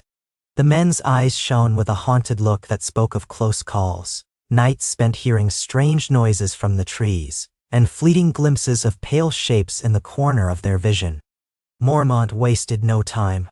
He held another council, larger this time, inviting Val, Tormund, and some of the Black Brothers known for their insights or loyalty. Eliezer Thorne sat scowling near the back of the chamber. Jon hovered near Ned, brow furrowed, hands clasped tightly behind his back. Tormund wasn't a subtle man. "If Mance is coming," he boomed, "it means you lot need to clear the damned gate. He'll want to talk, but not for long. He has tens of thousands behind him, and every day more dead things chase us. You want war, you'll get it, but that won't save you when the dead come calling." Bowen Marsh tried to argue. "We can't simply fling open the gates and let an entire army spill into the 7 kingdoms. Tormund snorted. "You're short on choices, Crow. Either help us or fight us, but don't whine. We're all freezing out here." Ned stepped forward with measured calm. "We have to keep order. If Mance truly wants peace, let him meet with Lord Commander Mormont on neutral ground. They can work out a plan to let the wildlings cross in stages, helping them resettle. If we do nothing, we'll all drown in blood." Val spoke up. "Mance will listen to reason as long as he believes you're sincere about letting his people pass." The old bear glanced around. He looked older than ever, lines of fatigue carving deep furrows on his brow. "We'll do that. Ned Stark will accompany me. Tormund, I'd have you come along too to ensure Mance sees that we're ready to talk. If Mance agrees to this parley, we'll meet him in the field, away from the wall. I'll bring a contingent of Black Brothers for protection, and he can do the same. We keep the fighting cocks on a short leash. That's our best chance." "Natty." Eliezer Thorne bristled. "A parley with deserters and savages. The realm will be outraged." Mormont cast him a flinty stare. "Let the realm be outraged. Where is the realm now, Thorne? Where are the kings who vow to protect their people? Off playing at war. The Watch stands alone. We do what we must." And so it was decided. The next day, Tormund sent out wildling riders under a white banner, carrying Mormont's offer to Mance. Tormund insisted those riders would find Mance quickly, given how close the host was rumored to be. That left Castle Black in a state of tense preparation, forging more weapons, organizing supplies, and, quietly, ensuring the defenses were manned in case the parley failed. Ned worked tirelessly. He recognized that if talks broke down, they could be facing a wildling assault that dwarfed any previous raid. He could not help but think of the day he knelt on the scaffold in King's Landing, how every breath had seemed his last. Now that day felt strangely distant, yet the threat of death lingered everywhere in this icy fortress. Letters continued to trickle in from the south, mostly disheartening. One carried the seal of Stannis Baratheon, responding in clipped formal lines. He acknowledged the danger but stated that the true battle for the realm was for the Iron Throne. Once it was secured, he might lend assistance. Another came from Edmure Tully at River Run, speaking of prolonged battles and narrow escape. Tywin Lannister was rumored to be on the move again, consolidating forces. King Joffrey, Ned thought of him bitterly, remained on the throne in King's Landing, locked away behind the city walls while chaos festered throughout the kingdoms. Even a note from Balon Greyjoy arrived, scrawled with mocking courtesy, stating that the Iron Islands had no concern for the Crows' business in the far north. They would defend their shores as they saw fit. Despite all these dismissals, Ned still placed hope in Robb Dydale. A letter from Robb's camp said that while the war with the Lannisters ground on, the king in the north had not forgotten the Watch. Another small party of northern men would be sent to Castle Black as soon as it was feasible.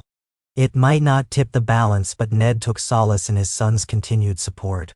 3 days later, a wildling scout galloped to the gates under the white banner. Mance Rayder had agreed to the parley. Mormont did not hesitate. With Ned, Tormund, Jon, and a score of Black brothers, he rode out beyond the wall. A handful of rangers and wildling outriders flanked them, eyes scanning the rolling snowy plains. The trek was arduous. Drifts of snow reached the horses' flanks in places, and the wind cut like a razor. They pressed on, forging a path through the pristine silence, until midday when they reached a wide clearing studded with tall pines. On the far side, a cluster of figures waited, their silhouettes stark against the snow. Mance Rayder's vanguard. Ned caught his first glimpse of the so-called king beyond the wall. He was not dressed in furs as ragged as some of his followers. Instead, he wore a mix of black wool, leather, and fur, reminiscent of a Night's Watch cloak, but pieced together in a wildling style. A tall man, lean rather than burly, with close-cropped hair and a solemn face. His eyes were sharp, taking in every detail. Around him gathered a handful of wildling chieftains, their breaths steaming in the air. Giants loomed in the distance, huge shapes swaying slightly among the trees, accompanied by the bulk of mammoths. The two parties approached each other cautiously. Mormont and Mance rode to the center of the clearing, accompanied by Ned and Tormund on one side, and a pair of wildling lieutenants on the other. Jon held back with the guard, Ghost at his side, watchful. Thick snow muffled the horses' hooves. For a long moment, no one spoke, the swirl of wind the only sound. Then Mance inclined his head, speaking with a calm that seemed at odds with the scale of the forces he commanded. "Lord Commander." He inclined his head to Mormont, then his gaze flicked to Ned. "You must be Ned Stark. We heard rumors that you joined the Crows. Some of my people doubted such a thing could be true." Ned nodded. "It is true. I stand a brother of the Watch." Mance studied him a moment, then allowed a faint smile. "The world must be turning upside down. A great lord at the wall. Very well. We have much to discuss. Tormund?" He raised his brows at the big man. Tormund grinned. "We do indeed, but talk fast, I'm freezing my stones off here." An uneasy chuckle passed among a few men, more from relief than true amusement. Then, Mormont took a breath. "Mance Rayder, you know why we've come. Our watchers say you have tens of thousands of free folk following you. We cannot simply let you march into the realm unchallenged. But we also recognize that you flee from a danger we too fear. The others, the White Walkers." His tone was measured but firm. "We're prepared to work with you, for the good of all." Mance nodded. "I was a brother of the Watch once, you might recall. I know the horrors that lurk beyond the wall. My people fear the others. We're not crossing south to conquer your land. We just want to live. He turned to Ned. But as Tormund has likely told you, we won't kneel. We won't be caged like animals. If you want to stop us, we'll fight. Ugh. Ned's voice carried clearly in the winter air. We want to avoid bloodshed, but we also can't allow an uncontrolled flood of armed warriors into the north. The southern lords will rise against you, and the Watch will have to defend the realm. He glanced at Mormont and received a nod to continue. We propose a structured crossing. You come in smaller, organized groups that we can manage. You disarm at the gates, at least down to a minimal level. We'll do our best to find places for your people to survive, perhaps near the Gift or in unpopulated northern lands. In return, you'll join us against the others. If we stand together, we might hold them back. If we fight each other, we'll all fall. Mance studied him in silence, his dark eyes giving away nothing. Finally, he said, "You speak with the earnestness of a man who believes in honor. But can your realm truly accommodate tens of thousands of wildlings? Will your southern kings not see us as an invasion?" Ned exhaled, the vapor coiling around his face. "We can't guarantee the goodwill of the southern kings. The realm is at war, but the Night's Watch is sworn to protect all of humanity from the dangers beyond the wall. If the others come, we'll need your help as much as you need ours. That is the truth." Mance's gaze moved to Mormont, who gave a curt nod. "We have no illusions that our resources are unlimited, but we will do what we must. If you force your way through in a single wave, thousands could die on both sides, and that would only weaken our defenses against what follows." A tense pause stretched. Then Mance nodded, slowly.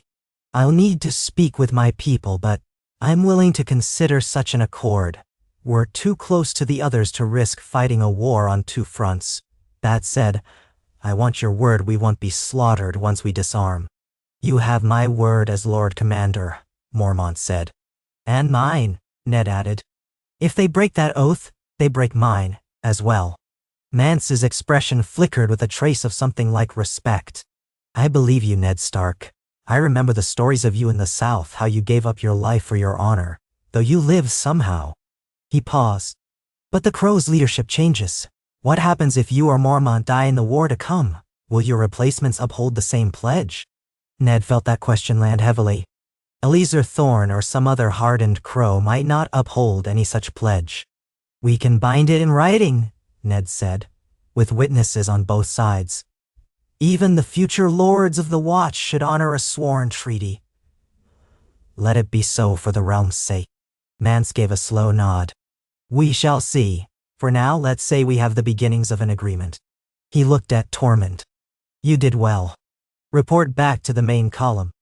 We'll send smaller groups first. The children, the old, those who can't fight. They'll come with as few weapons as possible. The rest will follow if we see they're treated fairly." Things may.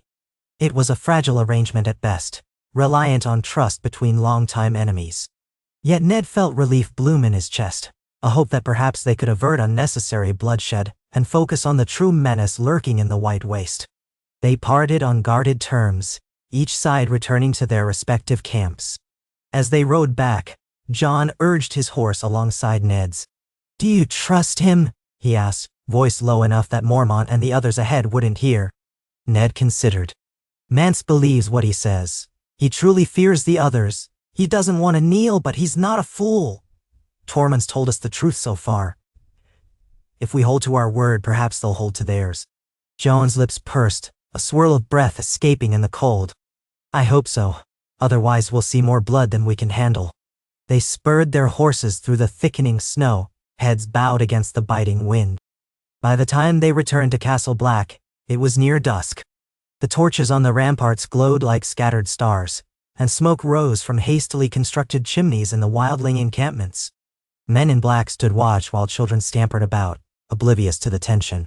Ned glimpsed a cluster of wildlings roasting rabbits over a pit, their breath steaming as they joked and sang in their guttural dialect. A few black brothers looked on warily, but none intervened.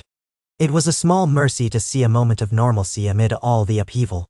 The next days were a whirlwind of frantic logistics. Word traveled among the wildlings already at the wall, and some departed north to guide their kin in smaller groups. The watch braced for another influx, hurriedly reorganizing space to accommodate the new arrivals. The largest challenge was food. Already rations ran thin. Mormont dispatched ravens south again, pleading for urgent shipments of grain and provisions. If none arrived, there would be famine on both sides of the wall. In the midst of all these preparations, night fell with bone-chilling finality. Snow blanketed the world. Another storm raged, winds howling like wolves. Then amid that storm a horn sounded. Once. Twice. Silence. Then a third blast rolled across Castle Black, low and thunderous. A shockwave of dread rippled through every soul. 3 blasts for the others, something not heard in living memory, a sound from the old stories that had become nightmares. Ned was in the common hall when he heard it. The bowl of stew had been nursing clattered to the floor as he shot to his feet. Jon rushed up beside him, eyes wide. Outside, men shouted, the courtyard erupting with alarm. Ned's heart hammered as he pushed through the double doors, emerging into swirling snow. The horn's echoes seemed to linger in the freezing air. A black brother on the rampart was lowering his horn, white-faced.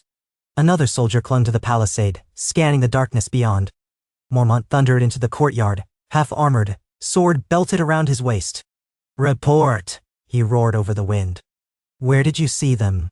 A ranger pointed northeast, toward the gloom beyond the wildling tents.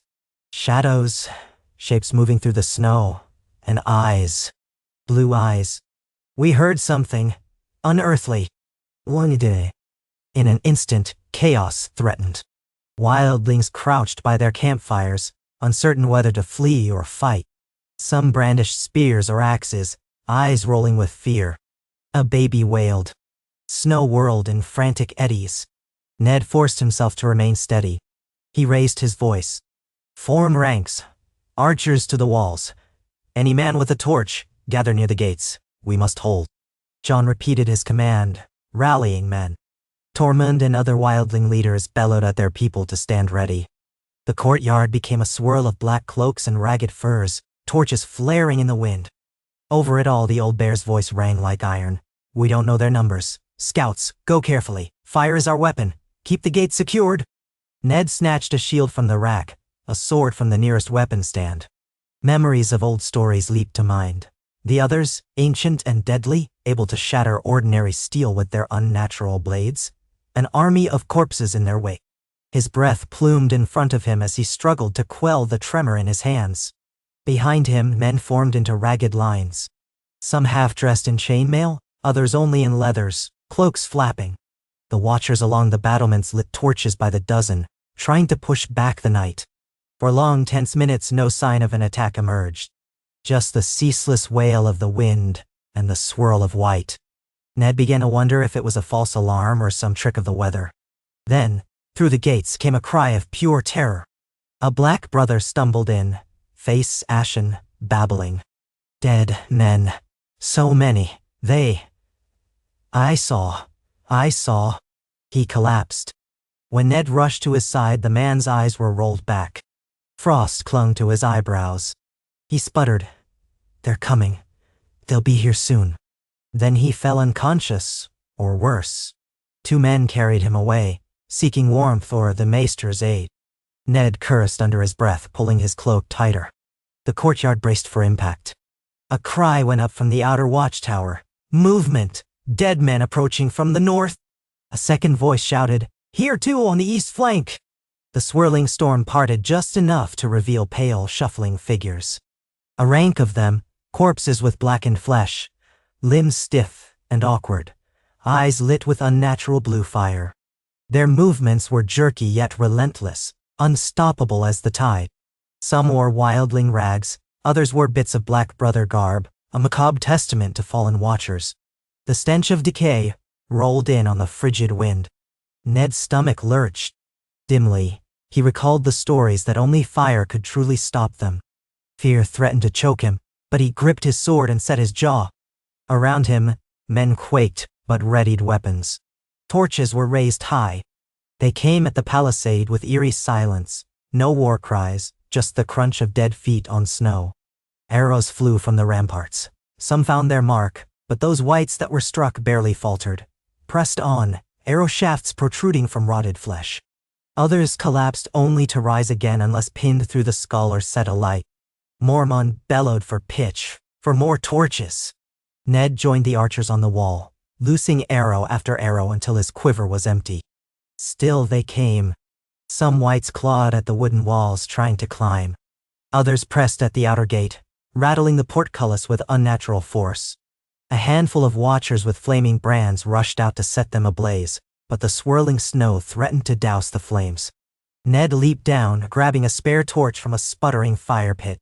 His heart pounded as he joined the defenders at the gate. He recognized John's form in the chaos, slashing at a wight that lurched from the side. The creature wore the tattered remains of a wildling cloak, half its face missing. John hacked off an arm, but it only staggered, reaching out with the other. John cursed, stepping back. Ghost barreled in, snapping at the wight's leg. Then Ned lunged forward, pressing the torch against its chest. With a whoosh, flames licked up the rotted cloth and caught the blackened flesh. The wight spasmed violently, limbs flailing, before collapsing into a burning heap in the snow. Eerie screeches sounded from all around. The unnatural hush broke as men fought for their lives. The wights tore at the wooden gate, snapping jaws in a rictus grin, eyes blazing. Tormund was somewhere in the melee, bellowing curses. Ned glimpsed Val and other wildlings near the half-collapsed tents, fending off an incursion with spears and torches. He heard the crack of timbers as something heavy struck the outer gate again and again, some cluster of wights, or worse. Overhead, lightning flashed in the roiling clouds, illuminating the dreadful scene in stark whites and blacks. A shout came from the ramparts. "They're at the east walkway! They've breached the perimeter!" Ned's heart sank. Castle Black's outer defenses were never meant to repel a full-scale assault from the north. The wall itself was the defense, but the gates and wooden structures around the courtyard were vulnerable. Now the wights slipped through, climbing over half-buried fences. In a swirl of snow, two wights lunged at a group of black brothers near the training yard. Ned ran toward them, torch in one hand, sword in the other. Flames danced in his peripheral vision, casting twisting shadows across the ground. He heard his own breath rasping like a bellows in his ears. One wight turned toward him, the remains of a man with a tuft of gray hair flapping in the wind, a chunk of skull missing. Arrow shafts bristled from its torso, but it cared not. With an unholy hiss, it stumbled forward, bony fingers outstretched. Ned thrust his sword toward it, steel meeting decaying flesh. The blade bit deep, but the creature still advanced. He jerked the sword free, then rammed the torch against its face. Flames curled around the exposed skull, sparks dancing in the whirling storm. The wight jerked spasmodically and sank to its knees. Ned kicked it aside, turning to find the second. Another brother had dispatched it with a flaming arrow to the neck, severing what sinews remained. Across the yard, Mormont led a desperate defense near the stables, hacking at any wight that ventured too close, shouting for more torches. Guttural screams rose from the swirling whiteness, and the stench of burning rot filled the air. The living scurried to snatch up any stray piece of wood or cloth, lighting them to create improvised torches. Many discovered that normal blades shattered upon contact with the others themselves, but so far, only wights were in the fray. None had yet spotted a true White Walker, a being of ice and shadow. But the mere knowledge that they might be near sent a chill down every spine. The battle raged. Minutes felt like hours. The watchers tried to hold the gate, but more wights pressed in from the sides. At one point, a group of them swarmed a cluster of wildlings who had no torches, and screams of agony split the night. Ned rushed that way, some black brothers at his side, but they arrived too late. Blood stained the snow and bodies lay mangled, some twitching with the final spark of life. Ned could only grit his teeth, setting the corpses alight before they could rise as wights themselves. It was a horrid task. He heard sobbing from survivors, the choking gasps of a woman who recognized her kin among the dead. But there was no time for mourning. The dead threatened them all. Then came a peculiar hush, a lull in the storm. The wind ceased howling for a moment, and a strange brittle quiet fell across the courtyard. Ned whirled, torch held high, half expecting another wave of wights to crash in. Instead, he saw shapes receding into the swirling darkness. It seemed the undead were retreating as quickly as they had come, fading into the white gloom. Men panted, sagged on their knees, or clung to each other in relief. Broken spears and scattered arrows lay in the churned, bloody snow. Smoke rose from smoldering remains. The stench was horrific. Jon stumbled toward Ned, breathing hard. Ghost limped alongside him, blood matting the direwolf's white fur. "They're pulling back," Jon said, voice trembling with exhaustion and horror. "Why?" Tormund approached, face streaked with soot. "Never known whites to fight in neat lines. Might be the others are testing our defenses." He spat into the snow. "Gods, I've lost half my men. We never stood a chance if not for your torches and that blasted wall." "Then, Ned scanned the carnage. Dozens of bodies lay scattered, some still aflame, others half buried. A handful of wildlings and black brothers moved among them, checking for survivors. Mormont came trudging over, his beard caked with ice. His eyes flicked across the ruin. "Light every pyre," he commanded. "Burn the dead, ours and theirs, before they rise again," said watchers around the perimeter. This could be a feint. They worked through the night under a sky that occasionally grumbled with distant thunder. Fires sprouted all around Castle Black, consuming the corpses. Men with hollow faces slung bodies onto hastily built pyres. Many wept as they recognized friends among the dead, but they dared not let emotion stop them from the grim task of preventing new whites. By dawn, the flames were still crackling, painting the snow in eerie shades of orange and black. Ned leaned against a half-broken cart, too spent to stand upright. His arms ached, and his lungs felt raw from the cold air and smoke. Jon sank down beside him, stroking Ghost's head while a black brother tended to the direwolf's injury with a strip of cloth. Tormund was off to the side, comforting a few wildlings. Mormont himself was directing repairs to the gate. Ned mustered the strength to stand and walk toward the old bear. Mormont looked up, face lined with weariness. "We lost many," he said quietly. "Could have been worse if they'd attacked in full force. I fear that was just the beginning." Ned nodded, throat dry. "A test," as Tormund said. "The others measure our defenses. They know we rely on fire. Perhaps they'll try again when we're weaker." He gazed out at the swirling snow, bright with dawn's reflection. The old stories whispered of unstoppable armies of the dead. Tonight's carnage had been but a fraction of what might come. Mormont's voice was grim. "We'll need more men, more help. We must send ravens to every corner of the realm, urging them again to set aside their wars. Else the living will be devoured one holdfast at a time." So ravens were dispatched yet again, bearing pleas that bordered on desperation. "The dead have attacked Castle Black. We have held them, but at great cost. We beg for reinforcements and supplies. This is no rumor. The others are real. They are coming." Signed in a firm hand by Jorah Mormont and countersigned by Eddard Stark, once Warden of the North. Pages were taken from the Maester's store. The ravens fluttered away into a cold sky that showed no mercy. Then, as if in answer to that grim assault, the first groups of Mance's people arrived the next day.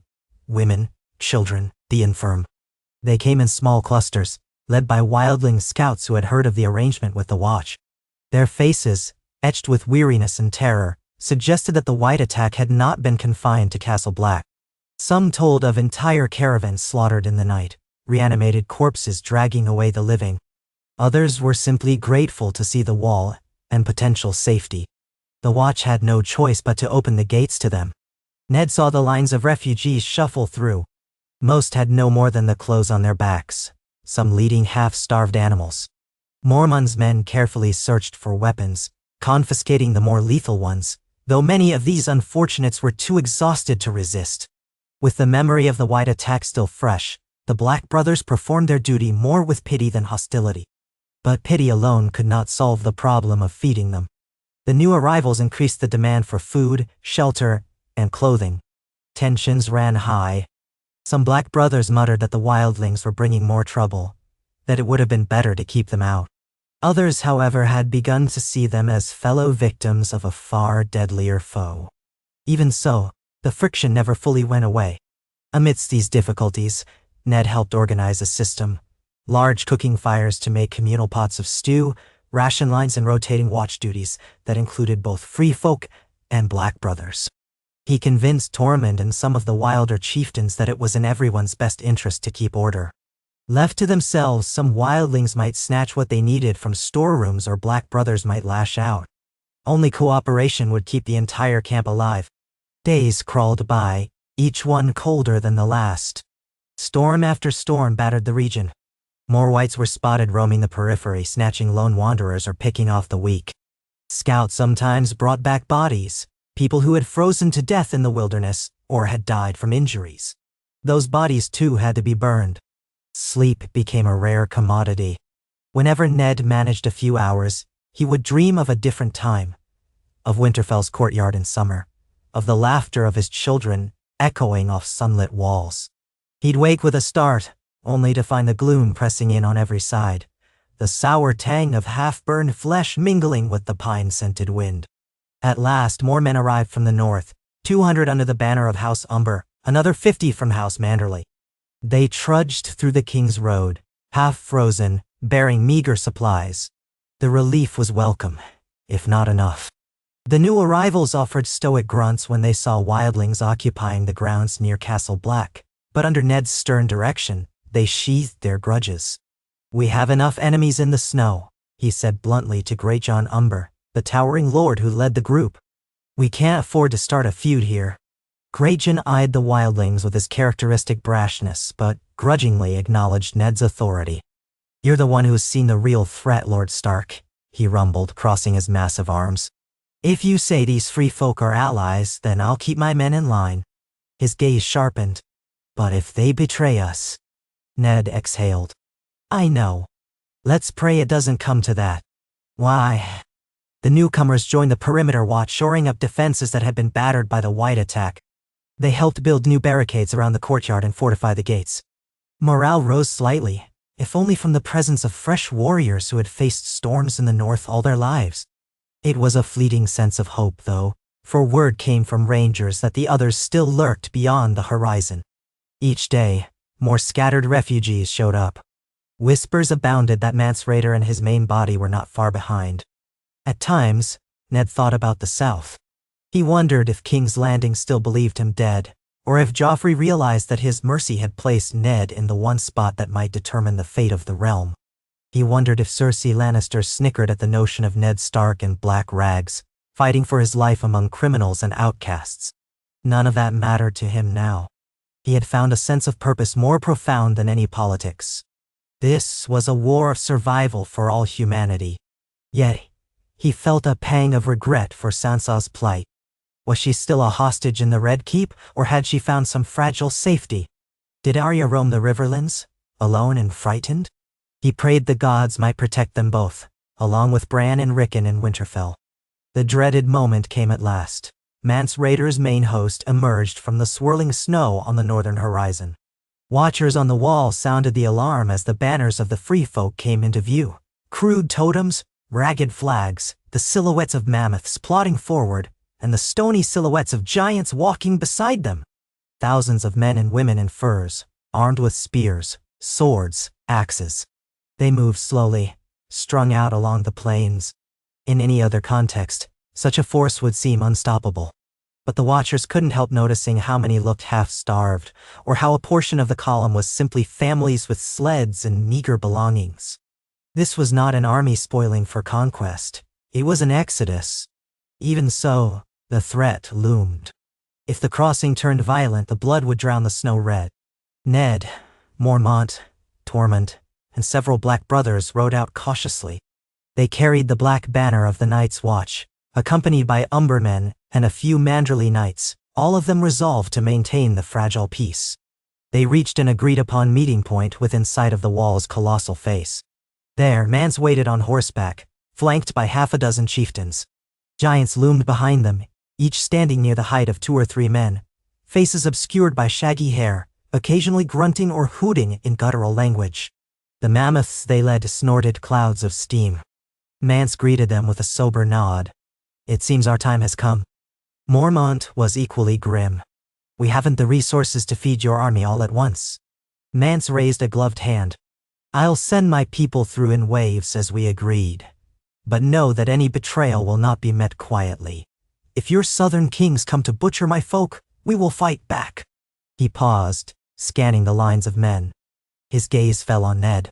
"I trust you to keep your word." Ned met his eyes. "We will. You have mine, and the Lord Commander's." Then began the slow passage of the free folk.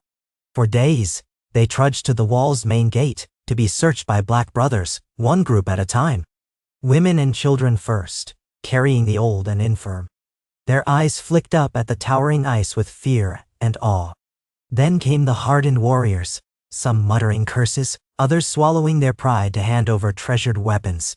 Tormund stood near the gate, bellowing encouragement to keep moving in good order. The Black Brothers watched with tense wariness, ready for any spark of violence. Mance stayed behind with the rear guard, ensuring that the crossing proceeded according to plan. Giants lingered at the edges, clearly uneasy about passing under the ice, so Mance and Tormund coaxed them forward, albeit with difficulty. Among the watchers, Ned toiled from dawn to dusk, helping smooth any disputes, organizing rations, conferring with Mormont and the northern lords. He barely slept. Exhaustion pressed on him like a physical weight. But he knew the alternative to this arrangement was a savage battle that would only serve the others. Now and then, a raven arrived with more news of the Southern War, tales of atrocities, burned villages, shifting alliances. None of it seemed to matter here, on the very edge of existence. Just when it seemed they might accomplish this unprecedented migration, doom struck again. On a particularly frigid morning, as a swath of wildlings queued by the gate, horns sounded from the north. Scouts raced in, shouting that whites were approaching in a massive wave, and they were not alone. Silhouetted in the distance were taller shapes, pale and lithe, gliding forward with inhuman grace. White walkers, the others themselves. The watchers who glimpsed them spoke in quavering voices of cold auras that froze breath in the air, and blades that shimmered with frostfire. Panic rippled through the wildling ranks. Men shouted, women screamed, children began to cry. Tormund hollered for calm, but fear spread like wildfire. Hundreds of free folk began pushing toward the gate at once, desperate to enter the perceived safety of the wall's shadow. The Black Brothers manning the gate, confronted by a panicked mob, struggled to maintain order. Some watchers threatened to bar the gate if the wildlings did not queue properly. Others pleaded for calm, brandishing torches, telling them the watch would protect them. But fear overcame reason. A crush of bodies formed near the entrance. People trampled each other in their hurry. Ned dashed to the center of it, shouting for them to clear a path. Jon was beside him, trying to pull a terrified woman off the ground before she was crushed. Greyjohn Umber and his men roared at the crowd to stand back, but the press of bodies was unstoppable. Something had to be done quickly, or the crossing would devolve into chaos, leaving them all easy prey for the undead. Then Mance arrived, galloping forward with a retinue of wildling chieftains. He dismounted, eyes blazing with fury. "Stop!" he shouted at his people. "You'll kill yourselves before the dead get here. Obey Tormund's orders and move in orderly ranks, now." His voice, bolstered by the authority he held among the free folk, seemed to cut through the uproar. Slowly, men and women began to yield, pressing back from the gate. The Black Brothers breathed a sigh of relief. A crisis averted, for the moment. But the whites still advanced. The scouts said they'd be upon them within the hour. Mormont ordered a line of defense to be established north of the gate, a desperate attempt to hold off the undead while more wildlings could cross. The watchers, aided by the newly arrived northerners, dragged sharpened stakes and braziers of flame into a half-circle, forming a defensive perimeter. Archers lined up behind the stakes. Tormund and his wildling warriors took position on the flanks, torches and black cloaks of pitch-laden cloth at the ready. Giants bellowed, brandishing massive clubs. Even a few mammoths were turned about, though controlling them would be no easy task. It was an unlikely alliance, Black Brothers and free folk side by side, resolved to face an enemy that threatened them both. The temperature fell drastically as the line of whites came into sight. The lead wave resembled a grotesque legion of ragged shapes, some missing limbs, others covered in rotting furs or half-shattered armor. Their eyes gleamed that sickly shade of blue. Then, spaced among them, Ned saw figures of inhuman grace, tall, gaunt, pale as new-fallen snow. The White Walkers glided forward on skeletal horses, or strode across the frozen ground with effortless poise. They carried strange, translucent blades that shimmered in the cold light. For a moment, the defenders quailed. This was not an enemy one could meet with standard tactics. Terror wafted from these beings, a primal dread that stirred nightmares of the long night. But Ned forced himself to stand at the front, sword in hand, a torch in the other. He had no illusions that his sword of castle-forged steel would stand long against their icy weapons. Yet stand he must, for there was nowhere to run. Jon was nearby, ghost bristling. Mormont raised his sword overhead, calling for archers to loose. The first volley soared into the gloom. Arrows peppered the advancing whites, knocking some down, but they rose again unless pinned in a vital spot or set ablaze. Flaming arrows hastily prepared ignited a few of the whites. Screams and hissing steam rose from their burning remains. The White Walkers themselves evaded or deflected arrows with uncanny speed, their tall forms weaving in an otherworldly dance. A second volley followed. Then the undead host crashed upon the perimeter like a cruel tide. Men thrust torches and spears through the stakes, igniting whites that reached out with blackened hands. Some watchers used dragonglass daggers, obsidian weapons that the watch had learned could harm the others. But there were not enough for everyone. Tormund roared, his sword wreathed in fire from a makeshift cloth soaked in pitch. He hacked at a cluster of whites, sending burning limbs flailing. A giant hammered the ground with its club, splintering the front rank of undead, while a mammoth charged, tusks goring anything in its path. Screams filled the air, human and inhuman alike. The stench of death and smoke was overwhelming. Ned found himself face to face with a white that might once have been a black brother. The creature's skull was half collapsed, but it still lunged with savage ferocity. Ned slashed, the blade biting into rotted flesh. It wobbled but kept coming, so he jabbed the torch at its head. Flames whooshed, and the white dropped, shrieking in a voice like tearing metal. Another attacked from the side, forcing Ned to pivot. Snow and ash stung his eyes, making it hard to see. He felt his sword clash with brittle bone, the shock ringing up his arm. Nearby, Jon cried out. A White Walker had appeared, gliding through the chaos like a phantom. Its face was long and inhumanly beautiful, with flesh like cracked ice. Clutched in its pale hand was a slender sword of frosted crystal. Jon tried to strike it with his steel blade, but the White Walker countered in a flash, its sword passing through his steel as if it were brittle glass. Jon's blade shattered with a shriek of metal. Ghost leaped forward, snapping at the Walker's leg. The creature kicked the direwolf aside with inhuman strength, sending Ghost sprawling in the snow. Jon staggered back, horror in his eyes. Ned raced toward them, heart thunderous. He had no illusions about his chance in a direct duel. Obsidian might be their only hope, but none was at hand. Still, he could not stand idle. As the Walker raised its sword for a killing stroke, Ned hurled his torch. The flames struck the creature's torso. Steam hissed, and for a heartbeat the Walker recoiled with a sharp alien hiss, an expression of cold fury distorting its features. That instant allowed Jon to scramble away, though he had no weapon left beyond a small dagger. The White Walker turned its gaze on Ned, glacial eyes narrowing. Its presence alone radiated such cold that Ned felt an icy prickling all over his skin. He raised his sword in a trembling hand, breath coming in ragged gasps. The Walker flowed forward, an elegant slash of that frosty blade. Ned parried desperately, knowing the steel might shatter. Sparks flew as blade met blade. Indeed, Ned's sword cracked, a web of fractures spreading from the impact point. He barely managed to twist away, fumbling for anything with flame. Another slash scythed toward him. He lunged sideways, but the tip scored across his arm, slicing through cloak and flesh. Agony flared. Blood stained the snow. The cold of that wound was excruciating, like 1,000 needles biting into his skin. Jon, still kneeling, seized a fallen torch near his feet. He flung it at the Walker's back, but the creature danced aside with supernatural speed. It pivoted, brandishing its sword for another strike. Ned stumbled, vision momentarily blurred by pain. All seemed lost. Then, out of the swirling chaos, another figure charged in with a glimmering black blade, a shard of obsidian mounted to a handle. It was Samwell Tarly, face contorted with terror, but mustering a burst of courage. He thrust the dragonglass dagger at the walker's side. The creature turned with inhuman agility but not fast enough. The dagger sank into its icy flesh. A piercing shriek tore through the air, a sound that froze every soul on the battlefield for a heartbeat.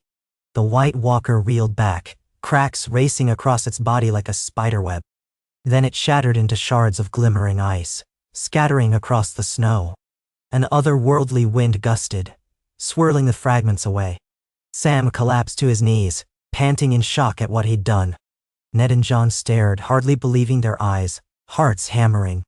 Sam had just saved them, using the knowledge that dragonglass could slay the others. Ned forced himself to stand. His arm burned with cold. "Well done," he gasped, gripping Sam's shoulder. Sam nodded mutely, tears freezing on his cheeks. Jon rose, gingerly testing his limbs, and scrambled to where Ghost lay, checking the direwolf. Ghost was hurt, but still breathing. That small victory was overshadowed by the ongoing battle. White swarmed the line. Another White Walker had been sighted near the left flank. Shrieks and howls echoed as the defenders struggled to contain them. The giants roared, smashing the undead, while the Watchers lit more pitch to hurl into the horde. Fire was their salvation.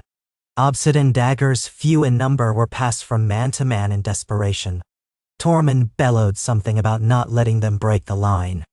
Great Jon Umber battled furiously, hacking Whites with his enormous blade, though normal steel did little, unless he dismembered them wholly.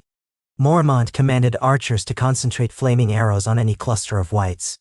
Bit by bit, their frantic stand held. The White Walkers, seeing their Whites burn, began to pull back. More bone-chilling shrieks sounded across the battlefield, and as abruptly as they had come, the others and their undead thralls receded into the swirling storm. The defenders were left panting among charred remains and bloodied snow, having barely withstood the onslaught. No cheers went up. They were too shaken, too aware that this was only another test, a heavier blow than before. The Watchers found their ranks depleted. The free folk had lost many. The giants moaned over their wounded. Mammoths, spooked by the unnatural presence, had trampled some of their own handlers in panic. Ned swayed on his feet, fighting off the darkness tugging at his vision from the blood loss in his arm. Jon, Sam, and a few black brothers rushed to steady him. "We have to get you to Maester Aemon," Jon insisted. Ned nodded numbly. The battle haze clung to him. He let them guide him back toward the wall, wincing with every step. The wound throbbed with an unnatural cold. When they finally reached the gates, more men had to see to the wounded, piling bodies for burning, offering water to the living. A harrowing scene, but necessary. Ned spotted Tormund among the crowd, battered but alive, carrying a wounded wildling boy. Their eyes met, and Tormund gave Ned a solemn nod. No words were needed to express the grim kinship forged in the face of such horror. In the Maester's chamber, Aemon and his assistants moved between rows of injured men. The old Maester's blind eyes had not dimmed his skill.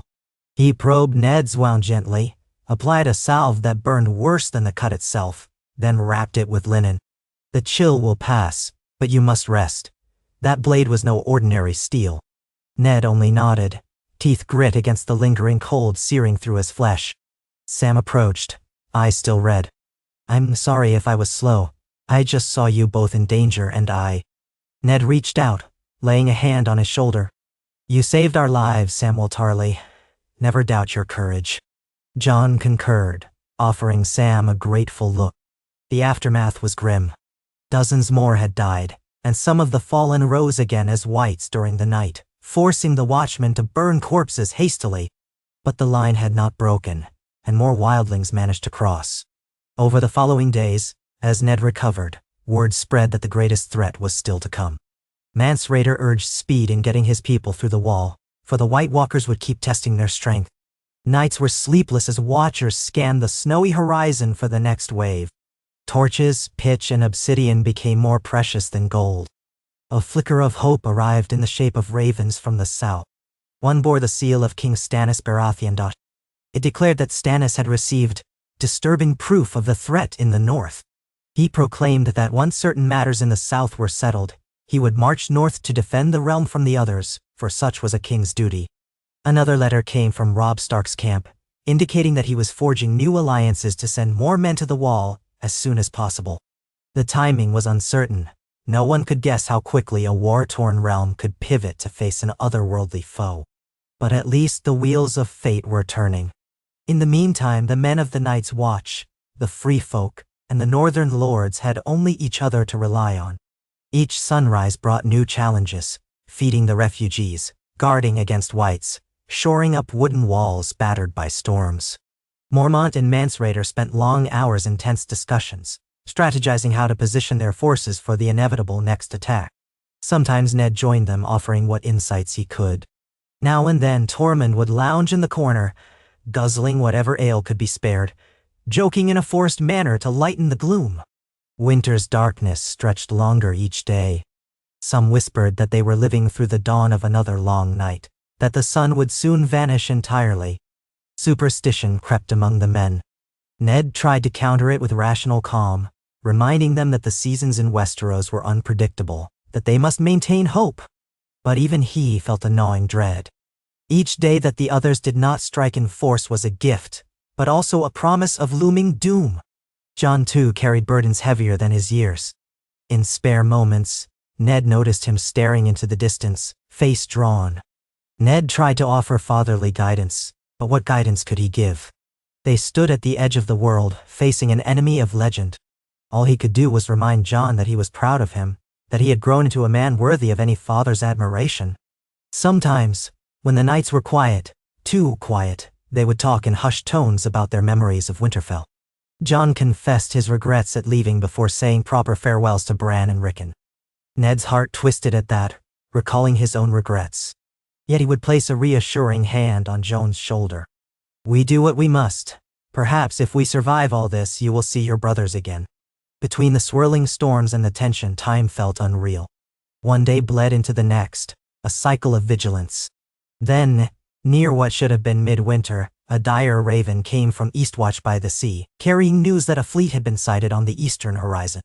Sailing under the crown's stag banner of House Baratheon, accompanied by a scattering of other ships of lesser lords. King Stannis was coming. The message relayed that Stannis intended to make landfall near Eastwatch and march inland to the Wall. Mormont allowed himself a rare smile at the news. Reinforcements at last. For the next few days, Black brothers and free folk alike held their breath, praying the fleet would not be lost in the storms. Scouts reported glimpses of sails near the coast. Then, one morning, horns sounded from Eastwatch's direction. Riders raced up the coast to confirm. Stannis Baratheon and his forces had come ashore. He brought hundreds, possibly 1,000 men, no great legion, but more than enough to bolster the Watch's battered ranks. Rumors flew that he might bring red priests from across the sea, or that he possessed some strange new magic. No one knew for certain. Mormont dispatched Ned, Jon, and a handful of watchers to greet the king. They rowed out carefully, skirting the rocky coast where wind and waves clashed. Snow and brine whipped them in equal measure. On the second day of travel, they spotted the banners of the crowned stag flapping in the gale. The Baratheon encampment had formed near a small inlet, sturdy tents anchored against the wind. Men in plate and mail busied themselves unloading supplies from the ships, while others erected defenses. At the center, the largest tent bore Stannis' sigil. Ned's heart pounded strangely as he approached. Stannis had been Robert's brother, a man he respected for his sense of duty. But how would Stannis react upon seeing Ned Stark alive, sworn to the Watch? Perhaps he already knew. Word traveled fast, even in wartime. At the perimeter, knights of Stannis' host halted them. Ned announced himself simply, "Eddard Stark of the Night's Watch, come to greet King Stannis." The guards stared, some in shock, some in awe. One nodded stiffly and led them inside. Jon rode close, scanning the camp with cautious curiosity. The men here looked battle-hardened, though weary. The war in the south had clearly taken a toll on them too. Inside the command tent, they found Stannis seated at a makeshift table, studying maps spread across its surface. He wore a fur-lined cloak over battered plate. His hair had thinned further since the last time Ned had seen him, and the stern line of his mouth suggested he had not softened. At his side stood a woman with red hair, dressed in robes of crimson and gold. Melisandre of Ashai, Ned recalled the rumors. She glanced at Ned with an unreadable expression, her eyes reflecting the torchlight as though with hidden fire. Stannis rose, his lips pressed together. "Lord Stark," he said. Then, as if recalling Ned's vow, he corrected himself. "You are now a brother of the Night's Watch. But by all the gods, it is strange to see you, after the rumors of your death." "No, wow." Ned inclined his head. "Your Grace, I welcome you to the wall. We have urgent need of your help." Stannis's gaze was flinty. "So I have heard.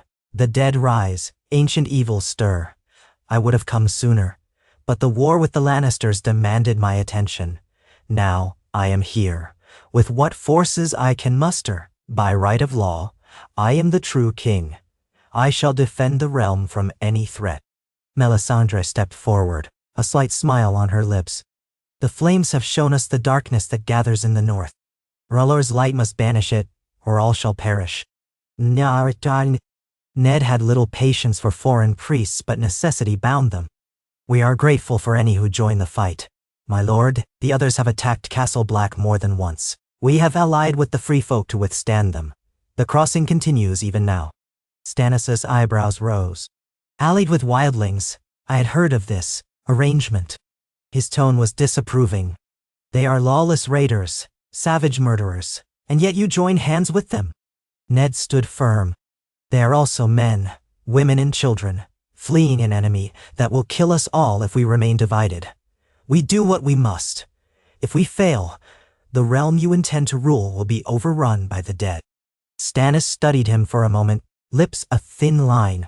"Very well, show me these others so I might kill them." There was a flicker in his eyes that spoke of confidence, perhaps overconfidence. He believed in his righteous cause, but would that be enough? They spent the evening informing Stannis of the situation. Numbers, fortifications, the precarious logistics of feeding so many. Stannis listened grimly, occasionally glancing at Melisandre as if seeking confirmation from whatever visions she claimed to see in her flames. Then near midnight he declared that at first light they would march to Castle Black, to establish a command there. He would witness the threat with his own eyes and decide how best to proceed. Ned and Jon shared a look of relief. Reinforcements, knights, soldiers, possibly siege weaponry. It might tip the scales. Though Stannis' men were not as numerous as a full southern army, they were disciplined, well-armed, and unafraid of war. The next morning, in the pale dawn, the Baratheon host formed ranks and set out, heading inland. Ned and Jon led them up the battered King's Road, carving a path through the snowdrifts. The howling wind felt colder than ever, as though the others knew more living souls marched to oppose them and answered with deeper chill. When the column finally arrived at Castle Black days later, a curious scene played out. Knights in polished plates stared in disbelief at the wildling encampments, the giants, and the mingled host of black brothers and free folk patrolling side by side. Some men in Stannis' ranks muttered of devils and abominations at the sight of such huge, shaggy creatures. Others recoiled at the savage appearance of the free folk, to which the wildlings responded with jeers or bold stares. But Stannis brooked no disorder. He issued immediate orders for his men to pitch their tents outside the main fortress, to set up a disciplined perimeter. He demanded to speak with Lord Commander Mormont and Mance Rayder at once. A tense meeting ensued in the courtyard. Stannis expressed distaste at the notion of letting wildlings pass freely, but Mormont, Ned, and even Mance himself argued that the threat of the others required unprecedented unity. Melisandre watched with an enigmatic smile. Eventually, Stannis declared that he would not oppose the crossing if the wildlings bent the knee to him as the rightful king. That naturally was an explosive demand. Mance refused, insisting that the free folk did not kneel to any southern king. Arguments erupted, threatening to escalate. Ned felt the tension coil like a drawn bowstring. He intervened with quiet urgency, reminding them that the White Walkers might strike at any moment, and that fighting among themselves was madness. In the end, Mance refused to kneel, but agreed to let any of his people who chose to do so, should they wish to live under Stannis' rule, make that choice. Stannis grumbled, but let it stand for now, as the threat was too dire to squander. Some wildlings, especially those who had lost homes or kin, seemed inclined to accept the security of a royal decree, but many more remained loyal to Mance, trusting only their own. An uneasy truce formed, layered upon the truce with the Watch. Multiple sides, Multiple agendas, all overshadowed by the others creeping ever closer. As the weeks passed, Stannis' presence brought some improvements. He had men skilled in seacraft who helped fortify the gates with reinforced timbers and wrought iron plates. He set about drilling the wildlings in formation fighting, though most resisted or scoffed. He also sent out riders to gather supplies from towns near the coast, insisting that as king, he had the right to commandeer resources for the defense of the realm. Some of those provisions arrived, though not in great abundance. Few were starved, but no one feasted. All the while Ned recuperated from his wounded arm, the chill still lurking in his veins. He slept fitfully, haunted by dreams of the White Walker's blade slicing toward him. Sometimes he dreamed of the crypts of Winterfell, his father's statue staring at him in silent rebuke, though he could not say why. Duty spurred him on each morning, pushing aside aches and doubts. Then, just as dawn broke on a relatively calm morning, the horns blared 3 times. Another white attack. Another wave crashing upon them. This time, though, the living were more prepared. Stannis' men leaped to arms, forming disciplined ranks. Wildlings and Black Brothers manned the ramparts. The Watchers launched flaming arrows by the score, setting the first wave of whites ablaze. Giants thundered to the perimeter. Stannis himself rode out at the forefront, sword held high, Melisandre behind him chanting words in a language Ned did not recognize. Fire seemed to swirl around her staff, forming an aura of scarlet light. Some men claimed it was sorcery, others a trick, but Ned could see that it emboldened Stannis' soldiers. They clashed with the undead in a swirl of steel and flame. Again, the White Walkers appeared in scattered glimpses, testing the line. This time many Watchers carried dragonglass daggers or arrowheads. Some had even coated their steel weapons with obsidian fragments, hoping it might help. Despite these advantages, the undead were relentless, silent, and terrifying. The ground quaked with the pounding of unfeeling feet. Through smoke and blowing snow, Ned and Jon fought side by side, driving torches into the moaning hordes. Ghosts slashed with fangs, more cautious now after the last injury. More men from the south realized that without fire or obsidian, they might be undone. Panic flickered, but discipline held. In the thick of it, Ned glimpsed Stannis locked in single combat with a White Walker astride an undead horse. The Walker's blade whistled, but Stannis met it with a sword ablaze in orange flame, Melisandre's doing no doubt. Sparks showered as icy steel met flaming steel. The horse reared, its skeletal flanks rattling. With a determined snarl, Stannis swung again, and the Walker twisted, emitting an eerie hiss. Melisandre stood behind him, arms raised, chanting. The flames on Stannis' sword flared brighter, and with a final slash, the White Walker shattered into shards of ice, a sound like crystal fracturing. The undead horse crumbled, dissolving into blackened fragments. A deafening roar went up from nearby men, rallying at the sight of victory. But victory was fleeting. More whites poured in. On the other flank, a giant howled as 2 whites clung to its back, hacking at its neck. The beast toppled, crushing a dozen undead in its fall. Another swirl of White Walkers emerged from the tree line, unleashing an icy mist that froze some men where they stood. Ned's arm ached. He prayed for the dawn to bring them enough strength to hold. If they could not hold here, the entire realm would be open to the others' advance. Yet hold they did, inch by bloody inch. Stannis' discipline, Mance's fierce wildlings, the Watch's unwavering stand, and the raw strength of the giants combined to create a bulwark the whites could not easily overrun. By midday, the undead began to recede once more, the White Walkers drifting into the swirling snow, leaving behind the stench of decay and the pyres of burning corpses. The living had won another round, albeit at a terrible cost in lives. But the pattern was clear. The others tested them again and again, each time a little stronger, a little closer to discovering a fatal weakness. In the aftermath, Stannis conferred with Mormont, Ned, Mance, and the other leaders. He declared that the realm must unite at once. Letters were sent by Raven to every corner, bearing the king's seal, demanding fealty, and that all able forces march north to combat this existential threat. Whether the southern lords would heed him was uncertain. The War of the 5 Kings had fragmented alliances. But if the others advanced beyond the wall, differences in crowns or families would matter little. Through the days that followed, Ned found a kind of grim rhythm. He rose before dawn to inspect the perimeter, oversaw the distribution of supplies, and occasionally helped in the training yard, teaching men how to handle obsidian weapons. Stannis' presence had changed the dynamic. Some Black brothers resented his arrogance, but they could not deny that his knights fought bravely against the undead. The wildlings balked at the notion of kneeling, but some were impressed by the Southern Knights' discipline in battle. Mance observed it all with cautious acceptance, conferring with Tormund on how best to integrate their warriors into the lines without sparking feuds. Jon worked tirelessly, bridging differences wherever he could. Sometimes Ned watched him from a distance, seeing how the young man handled fractious tempers or approached a weeping mother who had lost her child to the Whites. In those moments, Ned felt a surge of pride. This was his son, so determined to do good in a world that seemed bent on destruction. But the nights were long, and the wind carried the memory of the dead. Whispers circulated about the next attack, about rumors that an even greater host of Whites gathered in the far north. Some speculated the Night King himself, if such a figure existed, might be approaching. Others pinned their hopes on the Red Priestess's prophecies, though no one could say for certain what she whispered to Stannis in the candlelit darkness. Tensions simmered, ever at the brink of boiling over, as different factions coexisted in cramped conditions at the Wall. In rare quiet moments, Ned wrote letters to Winterfell, to Robb, to Catelyn, wherever she might be. He had no idea if these letters would ever reach them. But pouring his thoughts onto parchment offered a shred of solace, a reminder that he had something worth fighting for. He told them that Jon lived, that they both strove to protect the realm.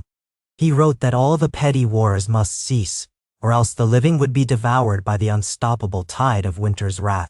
When the next major storm broke, Ned stood upon the wall itself, gazing out at the endless white beyond.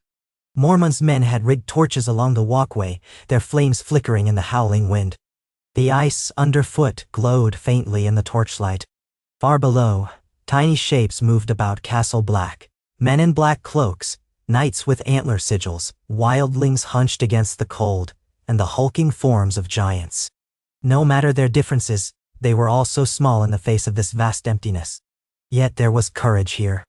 Ned's heart swelled at the sight, for he believed that if all the peoples of Westeros could unite in such a way, perhaps there was a chance, no matter how slim, that they might endure the storm to come.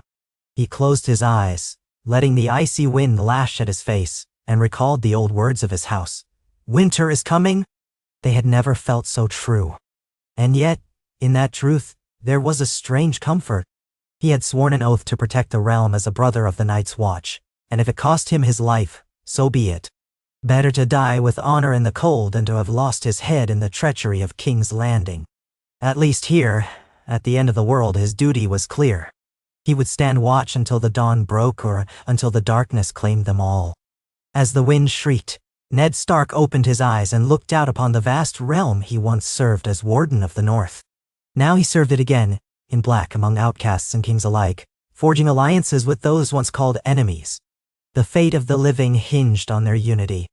And though the night ahead was dark and full of terrors, though the war for the dawn still loomed, Eddard Stark could feel that in some way, he had finally found the place where his honor and duty converged without compromise. High upon the wall he stood as a sentinel, ready for whatever winter might unleash. And that, perhaps, was the greatest victory he could claim in a world so beset by chaos and shadows, standing firm, unbroken, until the very last.